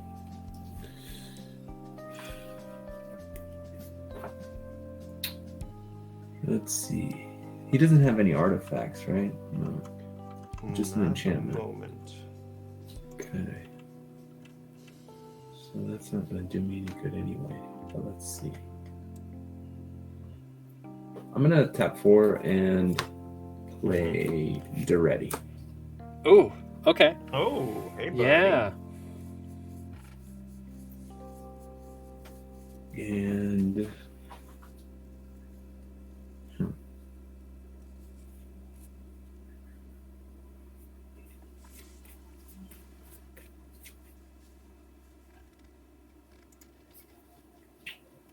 Well, I think I'm gonna. Yeah, I'm gonna uptick Duretti to 5, Okay. and I'm gonna discard 2 cards, which are gonna be Alibu and Horde Smelter Dragon.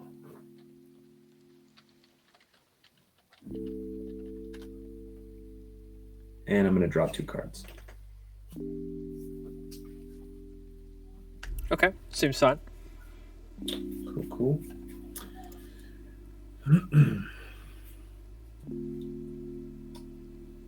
Let's see.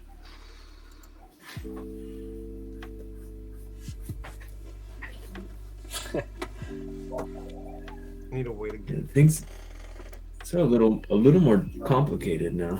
Yeah, just a bit. We gotta get rid of one creature. That's it. There's one creature? Okay, hold on.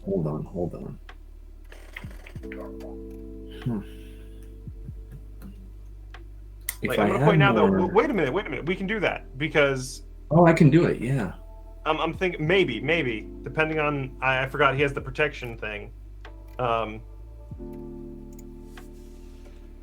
Oh goodness. Let me read that because my first thought is if you detain that he can't activate it, but he can activate it in response to the detain trigger.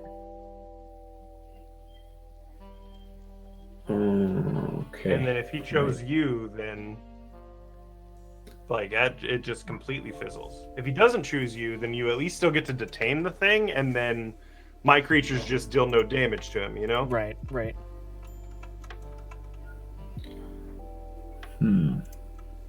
So who do you think he chose? Is the first question. Let's see. At the end of last turn, I had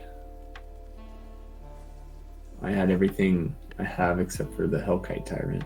Mm-hmm. And you had tokens mostly. I had tokens and an exiled yard. I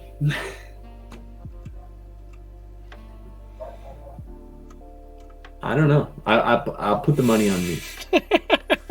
Okay. Because all creatures also gain protection too, which means I can swing in and potentially try to go for lethal here. But that's gonna immediately not be. But do you want to do that? Do you want to just swing in for lethal here? Greg thinks they chose you, Finn. Sure. I mean, yeah. And if he didn't, I can pump at least an unblocked creature with Oscar. Mm-hmm. Hey, Dingo, what's going on? Man. His blockers are Many. a 2/2. The Archon is what? A 5/5? The Archon is a 5/5. That's the big one. Yeah, Archon definitely be that 5/5. We got a 2/1. We've got a 3/4. We've got a 2/2. The Shield Mage can still block. I mean, you have to attack with Adjudicator for the detain to go off. Right. Yeah. Well, I mean, or do I just detain the Archon, and then You could do that. like you said, I mean, he could still activate the ability, but it's still the biggest blocker, right? So.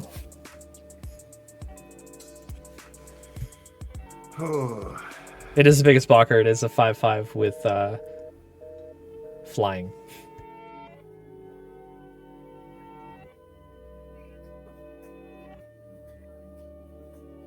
Oh my gosh, I'm such an idiot. I have a card in my hand that I should have gotten out a lot longer ago. And I just realized that. You know what? I just realized also. Okay. I can also sacrifice an artifact, and target creature can't block this turn with PNLR. Okay. I only have 1 mana to pay, but I can make at least one more creature not able to block. So we can detain one and make one not able to block. Okay. Do you want to try and test the waters and activate that now? And make the 5/5 unable to block and see what happens? Or do you want to attack first, get that detain trigger, and then do it that way? Well, because even making him not able to block, he can still use the ability, right? He could still use the ability, but then that at least gives us one less thing we have to worry about. Like at that point, we are guaranteed we know that 5/5 is not blocking this turn. Right. Okay, sure. So I'll pay 1. I'll sacrifice Archaeomancer's map. And so the Archon cannot block this turn. Okay, so the Archon can't block this turn. Got it. So, that's detain, right? Is that what you're doing? No, you're doing No. Pianalar's ability. Pianalar. Mm-hmm. Yeah. Sacrifice an artifact. Target creature can't block this turn. Well, I'm gonna go ahead and reveal that. I do think that person was right because I definitely had Finnegan as the player. Okay. So Yeah. I'm gonna go ahead and in response reveal the player I chose. Me and Guardian Archon have protection from you until end of turn. All From right. you, Finnegan. So, and that can only happen once, so that's gone. Okay. So now we know. Yeah. Now it's So now just that means- it's just the Archon. Mm-hmm. It's just the Archon that has Protection from you. protection. Okay. Yep. Oh wait, you don't have protection from me? I do. Just all my other Oh, okay. permanents don't. Mm-hmm. Oh, okay. Yeah. Man. So that means you can still swing in and detain one of the permanents. Yeah. Oh, I can still attack him. Right. I just can't damage him. Okay. Yeah, And I I can would detain, take no okay. damage, yeah. Okay. But Gotcha, detain would still work gotcha. on other things, Cool. yep. Okay. Okay. Well then, Then, that's cool. all right. So the question is, what are you wanting to attain? Because I'm still okay with swinging in here, because then I still have 4 attackers going in, and looking at his. At that point, he would have 4 blockers. One of them are dying, so we're getting past this stage at that point. Mhm. I might lose literally my entire board that I have, but we're at least getting to the next stage. Okay. Do you want to claw through, or do you want to wait one more turn and see what we can build up? I mean, we only have to knock out 1.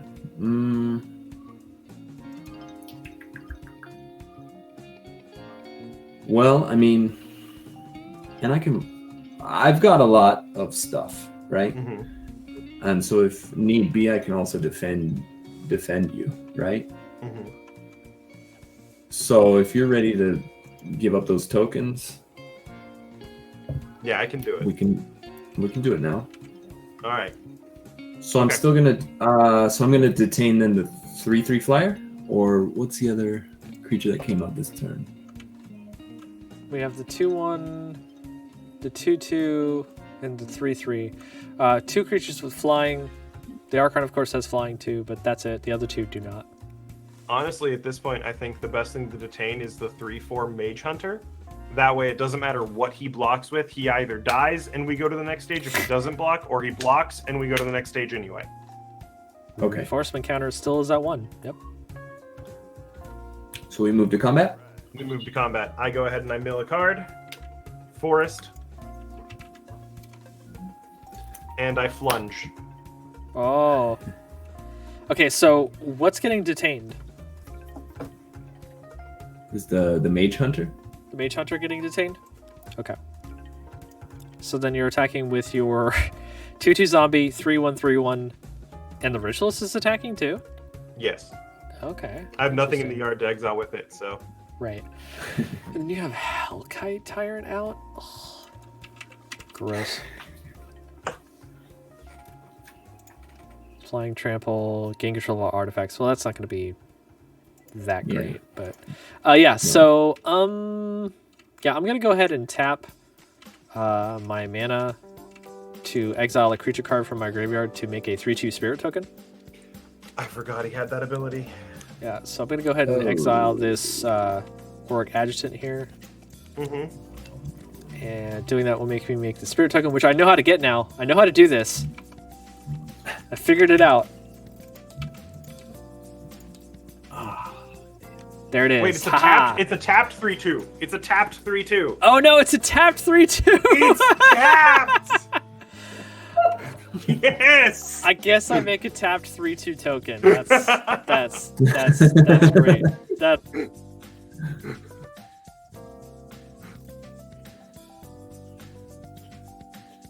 I can't believe that. What? Okay. It's tyrant spirit. So, I mean, he just came back from the dead. Give him a little bit of time to get acquainted with the world again. right, yeah, okay. Well, going into blockers. I mean, yeah, I'm at 5 life, so I better do something there. Having these creatures for next scene might be better for me, but I also just kind of want to kill your stuff. So I'm going to go ahead and throw the Callous Blood Mage in front of one of your Elf Warriors because it's a 2/1 to my 3/1. Yep, fair. Guardian Archon will block another 3/1, I guess. That'll be fine with me. Fair.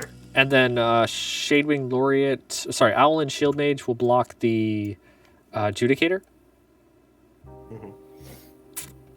And then Shadewing Laureate will block your Ritualist, your 1/1. All right, fair. So I will take 2. And then I will have a creature die, yes. And I will have 3 creature die. And Judicator will die. And that will remove the counter off of the ambush, which means that will trigger at end of turn. Okay, we at least got through this. Yeah. Yep.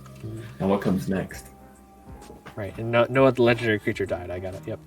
All right, so that is the end of your combat. You got main phase. What you doing next? I have nothing on my second man. I'm tapped out. Yep, me too. All right, so at that point, I pass, and I create a ritualist.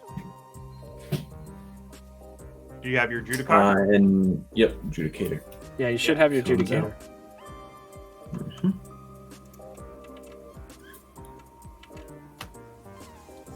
All right. Okay, so that's it.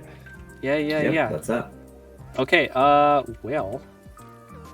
Yeah. So if you're going to end step, that will go into third phase. So. Yeah. So this will go away. I gotta take it. There we go. That's gone. My hand will go back into scene deck 3. And I can do this just by selecting everything. Or maybe I'll just do it by hand, sure. Zoop, zoop. Okay, shuffle that up. I'll get a new hand of 3 cards. Sure. And then we will go into scene 3 as I untap. And I'll explain everything. Oh, I could just hit the untap button. Boom. Everything untaps. Perfect. A lot of lands. Yes, I do. I actually will go to upkeep and I'll create a new one.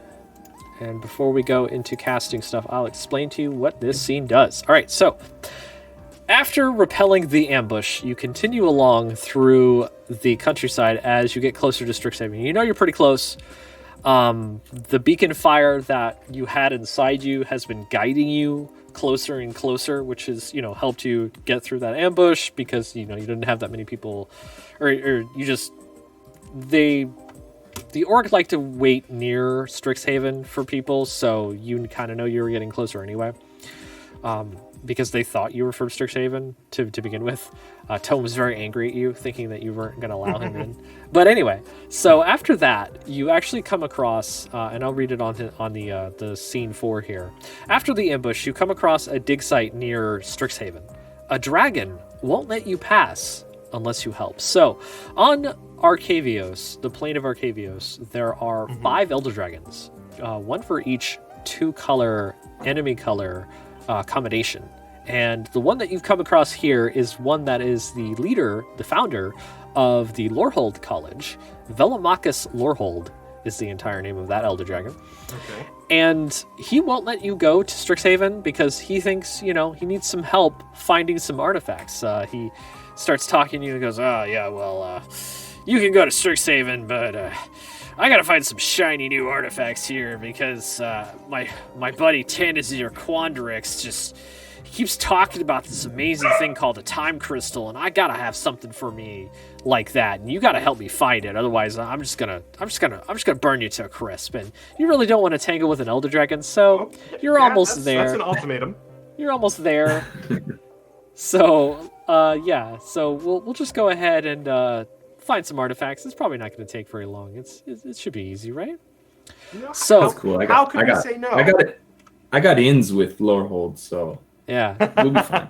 yeah. So when this scene opens, I get an emblem called Velomachus' relic cord. So I'm going to go ahead and get that, which I do believe is down here. Yes, there it is. I'll pick that up and put that on the table, and I'll show you what that does. It's just an emblem. It's just how I track what's happening during the scene. And then the next bit of text says, at the beginning of the Wayfarer's upkeep, for each Wayfarer that doesn't control one, they may put a card named Lorebore from outside the game onto the battlefield under their control. So I'm going to need you to get out a token so you can write down what it does. And if they do, they lose 2 life for each time they did this beyond the first. So the first time is free. And then every time, if you somehow the Lorebore goes away and it comes back, you have to lose 2 life every time it re-enters the battlefield. It's just a way so that you can't use its abilities to keep doing its own thing, which I'll explain in just a moment. So I'm going to get the Lorebore card out, and I'll show you what it does. So grab that Lorebore. This is one of our best names we've ever come up with for a card in the game because it's related to Lorehold. So it's a vehicle. It's a 3-mana artifact vehicle 0/4, which has tap, choose one.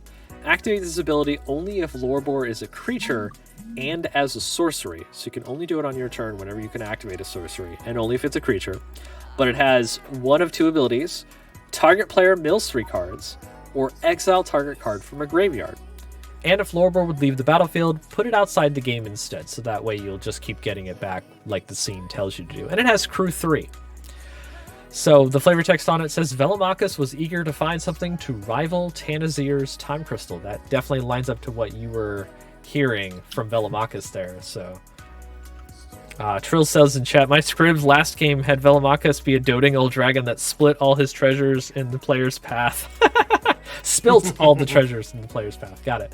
So I have this emblem that lets me track how much you've been doing, because what you have to do on the scene says whenever an artifact card gets exiled from anywhere, so like when you use a Lorebore's ability, or if you do other ways to exile artifact cards, you put a relic counter on Velomachus' relic cord. So if I would draw a card while my library has no cards in it, I shuffle my graveyard into my library first. So no mill condition for this scene, so you can't mill me out. But there's a reason for that, because whenever Velomachus' relic cord has 2 relic counters for each Wayfarer, so you all have to get 4, close the scene. And then when the scene closes, you win the game. So we're at the end of the entire episode here.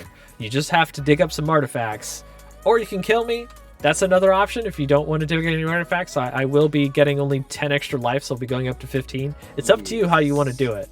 So using the Lorebore can be a little bit cumbersome, but if I have too much stuff to block with, maybe you want to do that instead and start exiling artifacts. So who knows? So anyway, I'll go ahead and start off my turn. I've got a lot of lands here. I did get that extra land, of course. I've got my new hand. I'm going to move these cards over a bit so they're not too close to the emblem. Through certain circumstance, not my doing. Definitely wasn't me. Yes. Grandpa Velomachus, I love it. Yeah, so I'm going to keep the Lorebore on the screen too, so that way if you need to know what it does at any time, I can zoom in on it for you. But for me, and having the excavation this turn is actually really good for lore. It's flavorful.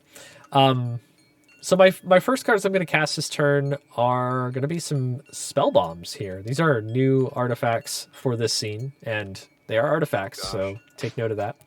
So we've got Life Rage Spellbomb and Ethercast Spellbomb. Now, Ethercast Spellbomb, a lot of people have had feedback saying that it's pretty strong, so we'll see what you think. And we'll get that feedback right away. But Life Rage Spellbomb is 2 green for an artifact that has tap and sacrifice it. If it's infused, creatures you control get +2/+2 and have vigilance and trample until end of turn. That's its ability that it gets when it's infused. But whenever Life Rage Spellbomb is sacrificed or milled, when it gets milled into the graveyard, it does its ability as well. For each Wayfarer, I create a 3/3 green beast creature token. So Can you infuse at instant speed? no, I have to infuse this before I sacrifice it. Yep. So, flavor text on this is a relic of the Blood Age. These helped warriors survive by empowering them with Arcavios' vigor. Hey, Windy Chimes is in the chat. Welcome to the chat. We're on the last scene, but the VOD will be up after this, and you'll be able to watch all of it. We'll put it up on our YouTube as well. This went way better than some of our other streams, like our first couple streams. So it's been going really good. And what is it? My computer's cooperating. The mod is cooperating. Everything's running really well. Yes, so Aethercast Spellbomb is 2 and 2 blue for an artifact. Tap, sacrifice Aethercast Spellbomb. If it is infused, each Wayfarer reveals a card from their hand, and I get to cast those or play those cards without paying their mana cost. So I can play lands if I need to. I can play a card from your hand if I need to. It's a little powerful. It's a powerful ability for sure. And then when Aethercast Spellbomb is sacrificed or milled, for each Wayfarer, return 2 permanents they control to their owner's hands. So this Spellbomb's pretty strong. And Steal 2 things and bounce 2 things. Yeah. I think I'm gonna infuse it to do that. So we're gonna have a fun turn here. I'm gonna love this. Fun. Yeah, so we're gonna go ahead and infuse that for 3. So let's go ahead and move these over to the infuse pile.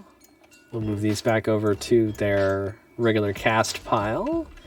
And then, yes, so Aethercast Spellbomb is now infused. I think I want to make like an infused token of some sort I can put on a card just to let you know that it's already infused, but maybe some sort of like counter I've got over here.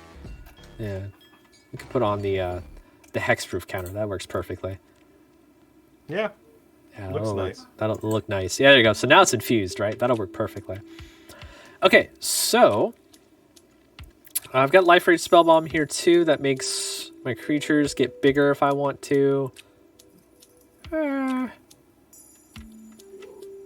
got the ability to infuse that too if I want to.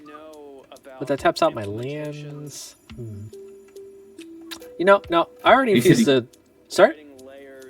You can only infuse at sorcery speed, right? Yeah, so I'd have to do it before I'd sacrifice it, for sure. Otherwise, I can't do it this turn. I'd have to wait till next turn. So that is the problem with infusions. So anyway, Aethercast Spellbomb. Yeah, I'm gonna go ahead and sacrifice it. So let's go ahead and get rid of it. Move that counter. Sacrifice that card. So when it gets sacrificed, and these orders go backwards. So I'm gonna return 2 permanents per Wayfarer to their hands, and then I'm gonna look at your hands and cast a thing for free. Wait, you get to choose? You choose. Okay, good. You choose what you reveal.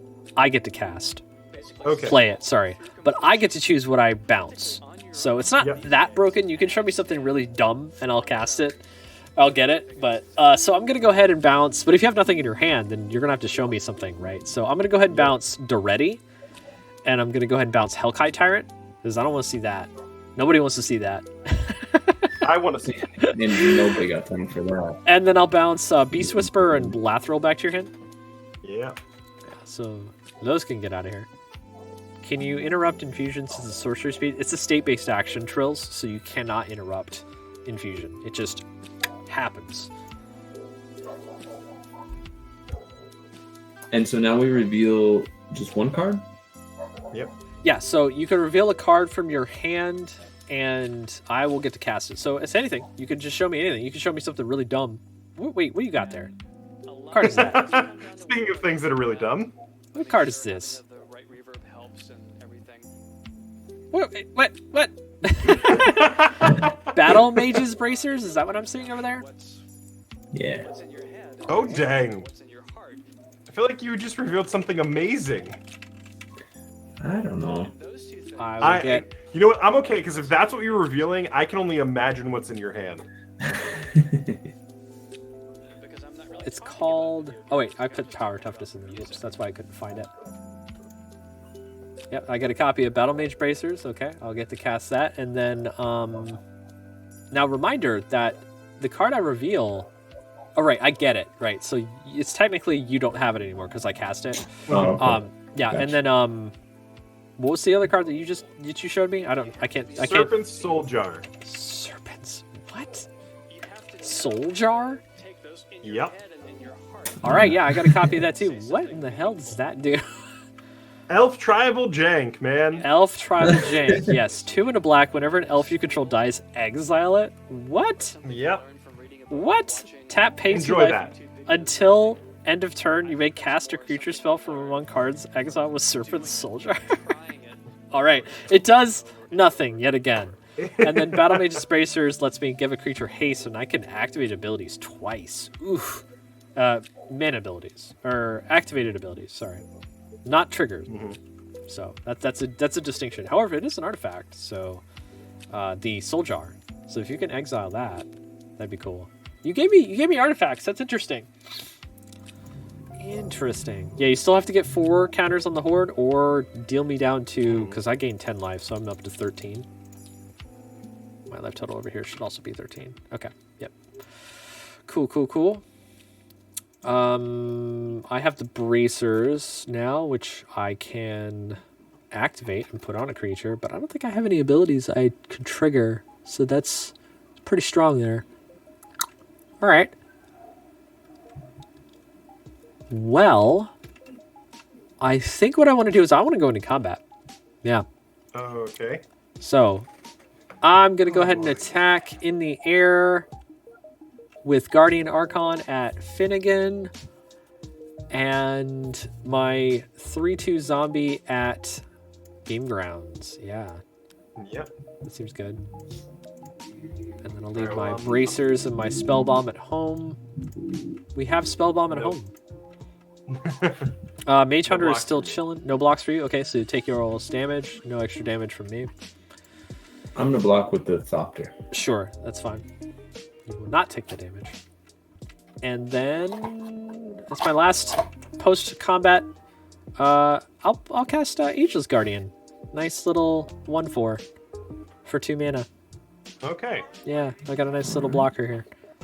So that'll be it for me. I will go ahead and draw my 3 cards for scene 4. I'll do my Lorehold excavation thing, which mills a card.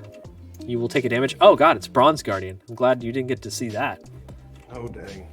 So yeah, you'll take that damage, and then yeah, it'll be your turn. All right. So untap. Upkeep, Can you show me create a report.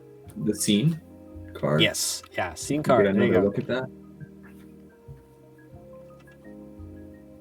Okay. Why do I feel like you have some kind of mass exile artifact spell in your hand right now? Okay, so hold on. You can read it, right?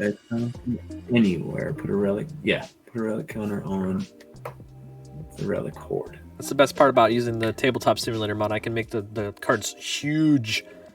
I couldn't do this if it was an actual paper card because the camera wouldn't be able to focus as much.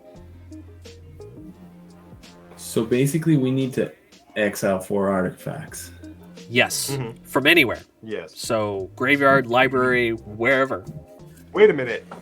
All we have to exile from art. We could exile our own too. Yeah. Yeah. Hey Finnegan, how many times can you activate your commander in a turn? Well, I mean, right at the moment, 1. Darn. What?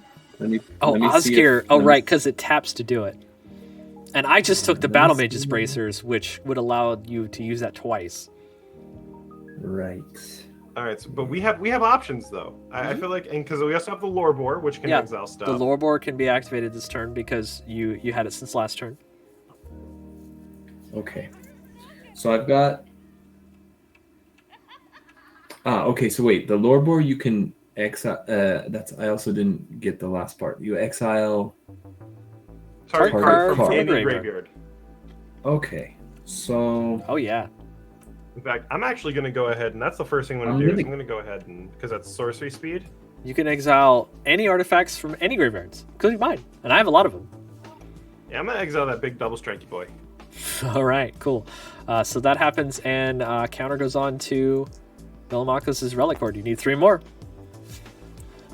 Okay, Finding so them I might artifacts. be able to do it. Let me see.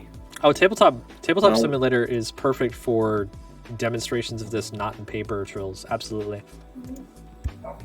The first thing I'm gonna do is I'm gonna play Layla. So she's gonna help. What do you do? That top card of my library has to be an artifact, but that would work, right? So that's Yeah, a that would work. possibility. It's an artifact deck, so we could do it this turn. We'll see. Oh! Sorry, But we that's need exciting. we need You would need to have Let's her see. hit an artifact. And Wait, then you would could have do 2 it this more. turn? Right, because if Yes, you we could. attack. Oh. If Layla hits an Yeah. artifact, I mean I've got one for sure in Uh-huh. and then Oscar. you got the Lord Boar as well from his graveyard. I've got Lorebor, so all we need is an exile from that. If she hits, You win the game? Right Yeah. on. Oh, that'd be awesome. That'd be really cool. I'm just wondering, should we move to? God, is there no way that I could manipulate the top card? I don't think well, so. while you're thinking about that, I'm going to go ahead and get my stuff back out. I'm going to go Velomachus ahead and play my land per turn. Would be extremely pleased if he could find all of his artifacts that quickly. Beast Whisperer. You know, I told you, Lorehold will. We have ins. We have ins with Lorehold, yeah. Draw a card. It's gonna come down to top decking, right? I mean, Yeah. 'cause the attack Yep. the attack isn't how we're gonna win. That's for sure. Mm-hmm. Not this turn anyway. So okay, so I got a crew. I'm just wondering if I should save the Judicator just in case, if we just so that we at least get to detain something. But so I need one more creature. Okay, I think I got it. I can crew with a creature with summoning sickness, right? Yeah, creatures with summoning sickness can crew Okay. vehicles. Yeah, So then his I'm gonna life pay did. 2. We had him down at 5 trills. Yeah, I was at I'm gonna take 2. 3 actually. Oh, Yeah, I went up 10. So I'm gonna pay 2 for Steel Overseer, and I'm gonna tap Pianolar and Steel Overseer to crew the Lorebor, and then exile the artifact that you just. Hold on. We can spread it out. that's Oh. awesome. Nice. Wow. So I think the only Okay, other the artifact I spell have bomb. in there is the spell bomb. Yeah. Doesn't look Right, like I have right. any more. So yep. You'll go ahead and take that. Okay. That is such a handy little thing. That was beautiful. Yeah, there you go. 2. You got up to 2. All right. Well, do we do this in a climactic way or an anticlimactic way? I could exile with Oscar right now, and then Uh-huh. the drama would be if Layla will exile one off the top of my library or not, right? Exciting. I mean, Or I we feel just- like we got to go for it, right? I mean, we have the Should we go shot. for- You should, No. You I shoot mean, the shot. definitely. shoot your shot. Yeah. It's a matter of order. Do we want it to be super climactic or just meh? I say go So I out should- with make it a bang. So, all right. yeah, I So mean, then like, I'm gonna- one way or another, like, you could sacrifice an artifact creature, then the ritualist could activate and then exile an artifact creature from the graveyard, right? Ritualist is tapped because I used her to crew Lorebor. I'm just saying for next turn. I mean, Yeah. granted, you'll have Lorebor, Right, but right. We have yeah, plenty of yeah. options to win next turn. yes, you do. But Yes. but this But this turn, is- the yeah. question is, can we win right now? Right. Yes. Which, yeah, I'm Layla gonna- would have to do that, yeah. I'm gonna exile Dispeller's Capsule, Mhm. so I'm gonna make 2 copies that's of an it. artifact. two just. So that two goes up to Dispeller's 3. You're at 3. All right. Well, here we go. Yep. I will attack with Layla. And So you'll once she exile. attacks, I'm gonna exile the top card of my library. Ah! It's just a dragon. It's just a Oh, dragon. dragon. Velomachus takes a lot of offense for that. Wow. Okay. Okay. So So close. So I would put a close. +1/+1 counter on. Oh, sorry. I put a +1/+1 counter on for exiling the Dispeller's Capsule, and Okay. then I also put one library and/or your graveyard. Yeah. So then I also put one on Layla, so she's a 4/4. All right. Coming in hot. Well, I guess. Wait. Well, okay. She's a 4/4 coming in, at least. Yeah, exactly. I was gonna So say I that could is- attack with the Adjudicator, but I think I'll just leave it back. Mhm. I think that is the most disappointed I've ever been to see a dragon on my side of the field. Right? Yeah. What a sad top deck. All right. So 4/4 Layla is coming at you, Scrivener.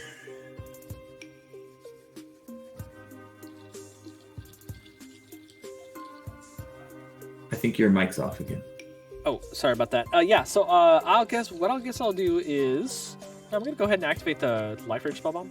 Exile it, or not exile, but sacrifice it. I'll make 2 through 3 beasts. I think I have the beasts over here.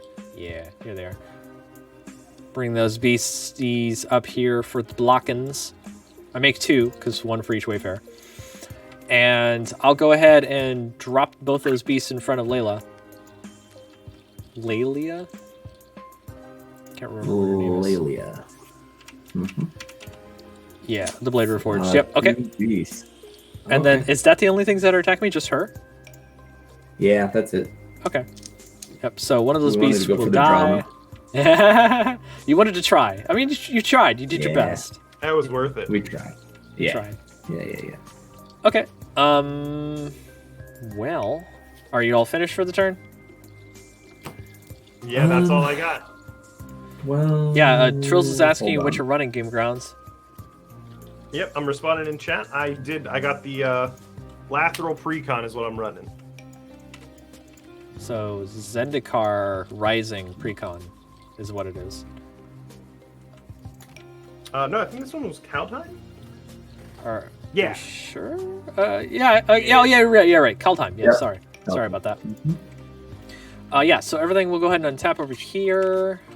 I got Oh wait. Sorry. Yep. I got one more Wait, spell. One more thing to do. Okay. I'm going to tap 4. I'm going to play Reconstruct History, and I'm going Oh. to return 1 target artifact. So in that case, I'm going to return Archaeomancer's Map. That's not, 1 enchantment. I don't have any. Mhm. An instant and a sorcery. I don't have any instants, but I have a sorcery, which would be Chain Reaction, and a Planeswalker, which I don't have in the graveyard. So, that'll be that. And then I'll exile that. And then that's my turn. Okay. Our turn. Okay. Cool. I'm going to start my turn and get another land. Because I do that. I do that every upkeep. So I will get my land. You have no trigger because you don't have the map out. Okay, so 7 lands untapped. That means I can do a lot. But you're probably just going to win through Lorebore and me, which is perfectly fine. I mean, the Seed 4, we built it so that it starts just putting out way too much stuff for you to attack and encourages you to Lorebore. So, beast back here. All right, we got the bracers. We've got this useless soul jar here. You are very welcome. I don't want to exile anything from my graveyard. That's not an that's an artifact creature. Which, I mean, the only thing in there is spell bombs. So, yeah. So for my free spells this turn, because I've got a lot of stuff here, and I'm probably gonna start attacking y'all. I'm gonna go ahead and cast. Sunflare spell bomb. Oh yeah. Oh, this is great. No, what does this do? Oh yeah. And then we're gonna cast Draconic Intervention. Oh yeah. This is what Okay. I'm talking about. Wait, you have to exile a card, right? Do I have to You want to exile it? exile an artifact? No. Are you sure? Yes. So, I'm going to Worth a resolve these in the order of... So, Sunflower Spellbomb. It's a 1 and 2 white artifact that has tap, sacrifice Sunflower Spellbomb. If Sunflower Spellbomb is infused, for each Wayfarer, destroy up to 1 target permanent they control if it's tapped. And when it is sacrificed or milled, for each Wayfarer, tap up to 2 target permanents they control. So it only kills things if it's infused, which... Okay. Looking at the stuff you've got... I You really... can take my ritual list. Nah, I mean, like, Dispeller's Capsule is a thing I could try going for. But what's the mana activation on the Dispeller's Capsule? Is it 1 white? No, it's 2 and a white. 2 and a white to activate. Right, because there's only 1 white to cast. I get it. Okay. Yeah. So we've got... I mean, all you have out are really creatures. And... Well, I guess you have the Elves enchantment. But it's not... I have to tap the enchantment, which I could do. Yeah, I'm going to go ahead and infuse to infuse the spellbomb here. And I'll put it right perfectly on top of the orb. That's amazing. I didn't mean for that to happen. So yeah, I'm going to go ahead and do that. So this will be infused when it enters the battlefield. But Draconic Intervention has to get resolved secondly, which is... at the end, as additional cost to cast a spell, I exile an instant or sorcery card from my graveyard. And then when I do, Draconic Intervention does X damage to all non-dragon creatures. So I'm going to do that. Lovely spreading out here again to see what we've got spell-wise. And I do think probably the strongest spell I have might be... Wow, actually, some of the stuff in here... The elemental one is 5, right? Elemental... Yeah, I think you're right. Elemental Summoning is 5. That might be the strongest one I have. Because I think Rising Cinders is 1. Replication Technique is also 5. Volatile Being Fire is 3. There's the one that gave counters to everything. What one was that? How much was that? That's Negative Reinforcement. There's only That's 4, right? It's 3. 3. Wow. Yeah. Exhilarating Elocution is 4. That's Okay. +2 counters. Yeah, so the strongest one I have is Elemental Something. So I'll go ahead and exile that. Everything takes 5. Okay. Fair. That's fair. Every non-dragon creature, including mine. So my stuff will die. That's not strong enough. And if a creature dealt damage this way would die this turn, exile it instead. Oh no! Oh no! I just exiled your artifact creature. Oh no! How does this lore go? Because that was Velomachus, I would assume, getting mad at us. He got mad. Y'all are taking forever. He needs it now. Now. I want this artifact now. Give me your artifact. I'm gonna exile your Steel Overseer. You're gonna win the game, damn it. Give me Let me that. show you how it's done.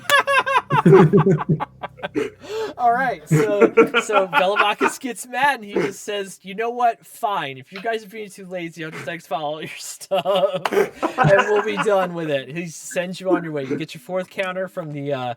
Luckily, you have the Steel Overseer. And yeah, He's angry that I didn't do it with Lelia. Right. I get it. Me Right. too. Me too. Yeah, so that is how that. I mean, my rest of my stuff also dies and gets exiled. So I mean, if you want to know, they all go there.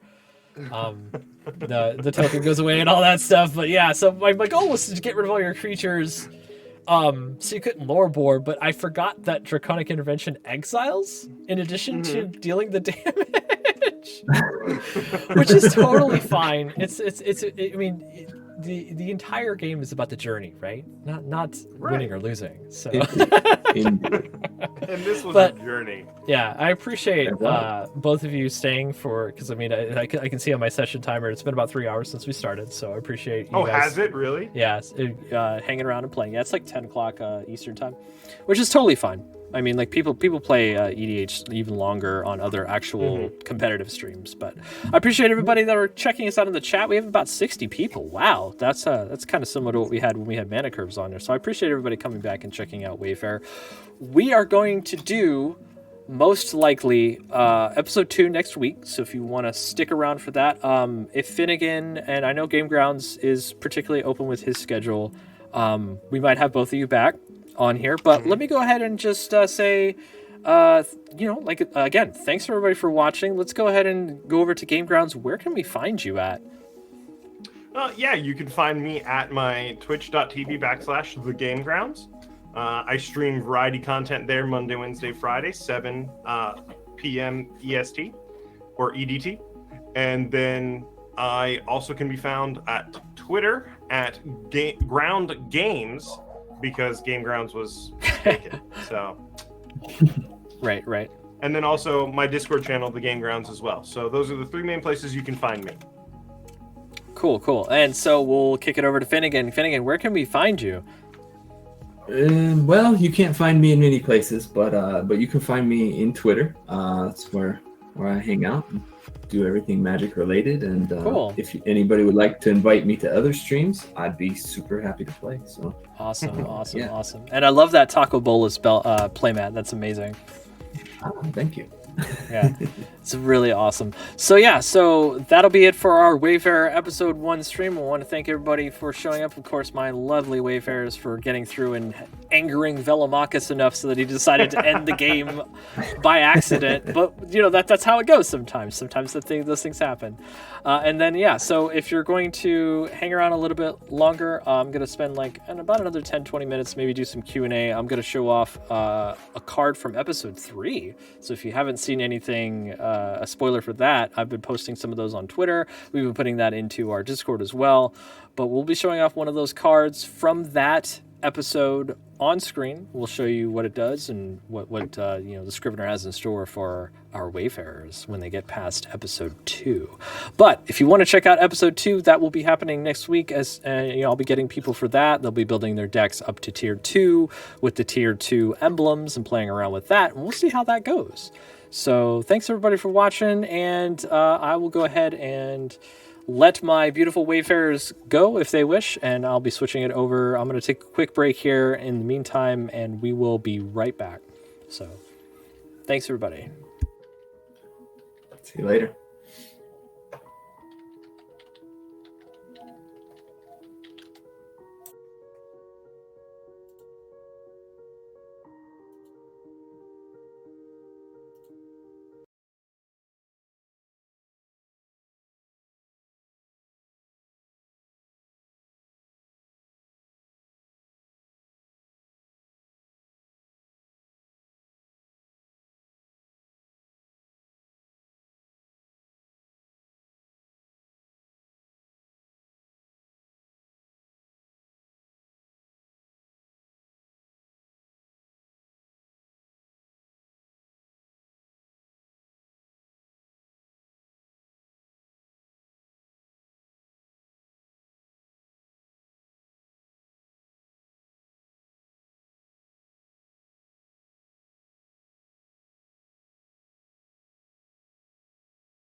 And we are back.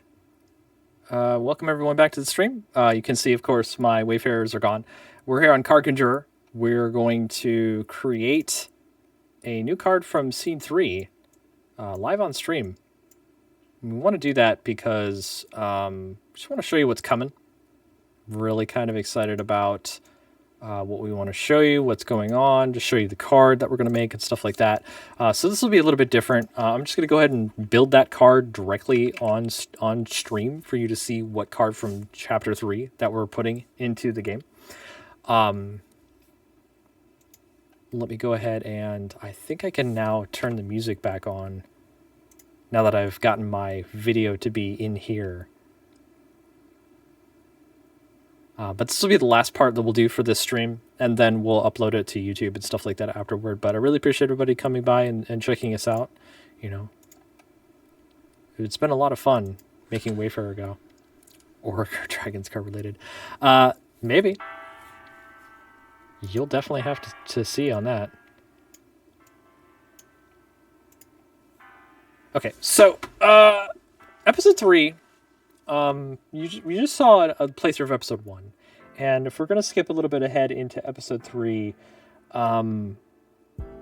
episode 2 happens where you are in Strixhaven now, and an event happens that you get to meet this person called Martha Nadarin, who is a Dragon's Guard that is working with, of course, the Dragon's Guard. And the relationship between the Deans and the Dragon's Guard aren't that great. They're kind of yelling at each other, and the Dragon's Guard are being thought to be more militant, and yeah, it's just not great. It's not that good.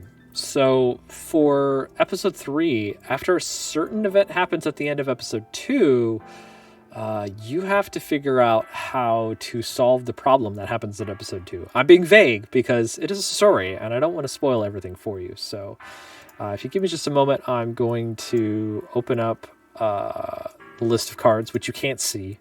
The rest of the cards for the episode. But from it, I'm going to be taking all this stuff and I'm going to figure out what I want to build here. So, yeah, I think I want to make this card. Yeah, okay. So let's go ahead and start. We're going to need a gold frame. So I'll go ahead and add that to the card. And we're going to need looks like we're going to need green. So it's multicolor. You can tell already. And this is a little bit different from what you're used to. On Arcavios and in Strixhaven in general, because the color combinations are going to be a little bit weird on this card. But we did this on purpose because of we could do things differently than regular Strixhaven. So we don't have to necessarily follow the exact diagrams that are going on here. Like we don't have to follow the same rules as Strixhaven. So yes, we need green pin line to the left, white pin line to the right. Nope, that's the whole card. I do that sometimes. Then we're going to have to have the multicolor power and toughness, because it is going to be a creature. And for the mana cost, it will be 1 and a green and a white. So already it's a little bit different. The title to the card will be... I need to move this over here so I can read what I'm looking at here. Yeah, the title of the card is going to be Concessions Concierge. Creature type. It is a creature, of course. It is Elephant Cleric. Power and toughness is 2/3. So it's a little beefy. Interesting thing that I'll share, some stuff that I was talking about earlier to some of the Wayfarers, is that in multiplayer we've done some changes where you will see different difficulty modifiers happen for multiplayer versus single player. And this is something that we've gotten feedback for, where single player can become too tough, And we want to make sure that when we have multiplayer, it's just tough enough, but not super tough when you play single player. And we've addressed that with some buffs and stuff. So when you play multiplayer in episode 3 on, there will be a different buff that'll make the game harder for only multiplayer. And for episode 3, all creatures will have +1/+1 in addition to the regular stats. So this thing will not be a 2/3 in multiplayer. It will be a 3/4. And this is something that we've figured out when we're making our cards. We know our creatures are going to be bigger in multiplayer, but we also know they're going to be smaller when they're in single player, to make it easier to go through it as a single player character. We've also have some other thoughts about that, what we want to do to help address with those issues, which we may allow a single player character to have 2 emblems, you know, if we need to. So those are the things that are on the table. Okay, so set symbol is obviously going to be the Wayfarer set symbol. So we'll go ahead and get that in there. This card is a rare. So we'll put that in. Change it to the correct size. And then we will go ahead and put the watermark on there. It is a gold card, so it's gold watermark. Its collector's info is 0721. Okay. It is a rare, not a mythic. Still core set 22. Wayfarer, yep, okay. And artist, we'll figure that out later when we get the art for the card, which will be now, I think.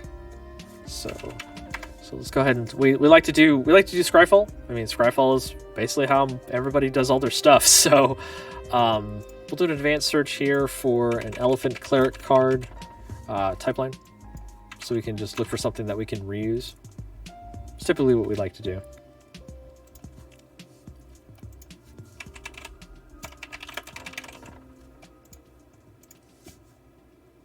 So there's not that many. So unfortunately, we'll probably have to just take one that is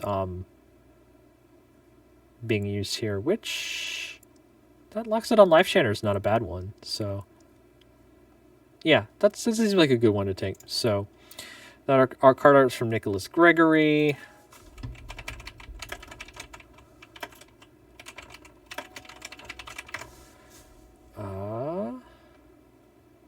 It's on imprint, so we already know that the art is right there. So we'll copy that image address, go back to Card Conjurer, go back to the art, pop that image address in there. Boom. Concessions Concierge has his art now, right?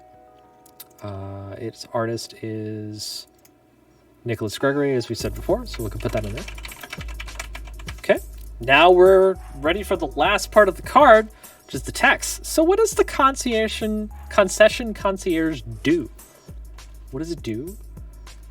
The first thing that it does is when it enters the battlefield, each player creates a food token. Right? Cool. That's cool. But what's the next thing that it does? Players can't cast spells as long as they control a food token. Oh no. So you have to eat your food before you cast your spell. You can still activate abilities, but you can't cast your spells unless you eat your food. Don't talk with your mouth full. And then what's the next ability that it has? It has another ability. Because what we typically do when we create Wayfarer cards is we like to put infused abilities on there. Things that do things that, maybe make it harder for players to do their things. So the next ability on there is tap. Target player creates a food token. If Concessions Concierge is infused, any number of target players create a food token instead. So this guy is definitely not meant to attack. It's meant to screw with players so they can't cast their spells. So this is probably priority number 1 or close to it on the battlefield when you see it show up. And when it's infused, it'll have haste. So if the scrivener wants to, they could put double food tokens down on stuff, which will make it harder for you to cast spells. So you'll definitely want to get rid of it before those food tokens enter the battlefield. Any number of target players? Yeah, so the scrivener itself can activate it with its own abilities, Trills. So, I mean, it's got the mana to do so. And where this shows up in the scenes, it's not a big problem at all, really. So, because, you know, we got the mana open. So, yeah, so that's it right there. That's what that card does. It does have flavor text. So, that flavor text is quaffables. Get your quaffables here. Quaffables. Get your quaffables here. And yeah, that is Concessions Concierge, an episode 3 card. No, yeah, it'll lock down the Scrivener too, but I mean, any number of target players create a food token for the infuse. So I mean, you just pay 2 mana as a Scrivener, and you're fine. It's not a big deal. Everybody's got to eat, right? So like the point is it also slows down the Scrivener. I agree with you that, but I mean, by the time you cast this, you already casted the other spells on the stack already, so you have stuff out. There's other stuff going on during the scene too. You don't have the entire info, right? You just know about what this card does. You don't know what the rest of the scene does, what the other cards in the scene do, and that's the entire point, right? So you don't see the big picture. You only see just this card. So. But yeah, that's the concession concierge. Let me see if it's part of my list here. Yep, so we'll go ahead and save this one as 007. And we will download that card. So we can now put it up on Twitter. We can put it up on Discord. We can show it around to everybody else. Yeah, so that is just a quick process of how we create our cards, our renders for all of our scenarios. Lovely, beautiful images. The person who maintains Card Conjurer tries to maintain the standards that Wizards have for all their cards. So I really appreciate this card creator. It's the best one I've found on the internet, period. It's even better than like Magic Set Editor, you know, which is what I use to just store the cards as data now instead of rendering the cards. But yeah. Yeah, no problem, Finnegan. Yeah. But that's going to be it for me. Don't see too much Q&A in the chat, but that's fine because I gotta jet and get food. I'm super hungry, but I appreciate everybody coming out and checking the stream out. And yeah, so that'll be it for us today. Check us next week. We'll probably do it around the same time. Thursdays seem to be like a pretty good day for Wayfarer streams. I get out of work and then it seems like a lot of people have time off around that time. So thanks everybody for joining, and we will catch you later. And this has been Wayfarer, so remember, everybody goes on that journey together. Why don't we do it as Wayfarers? Bye, everybody.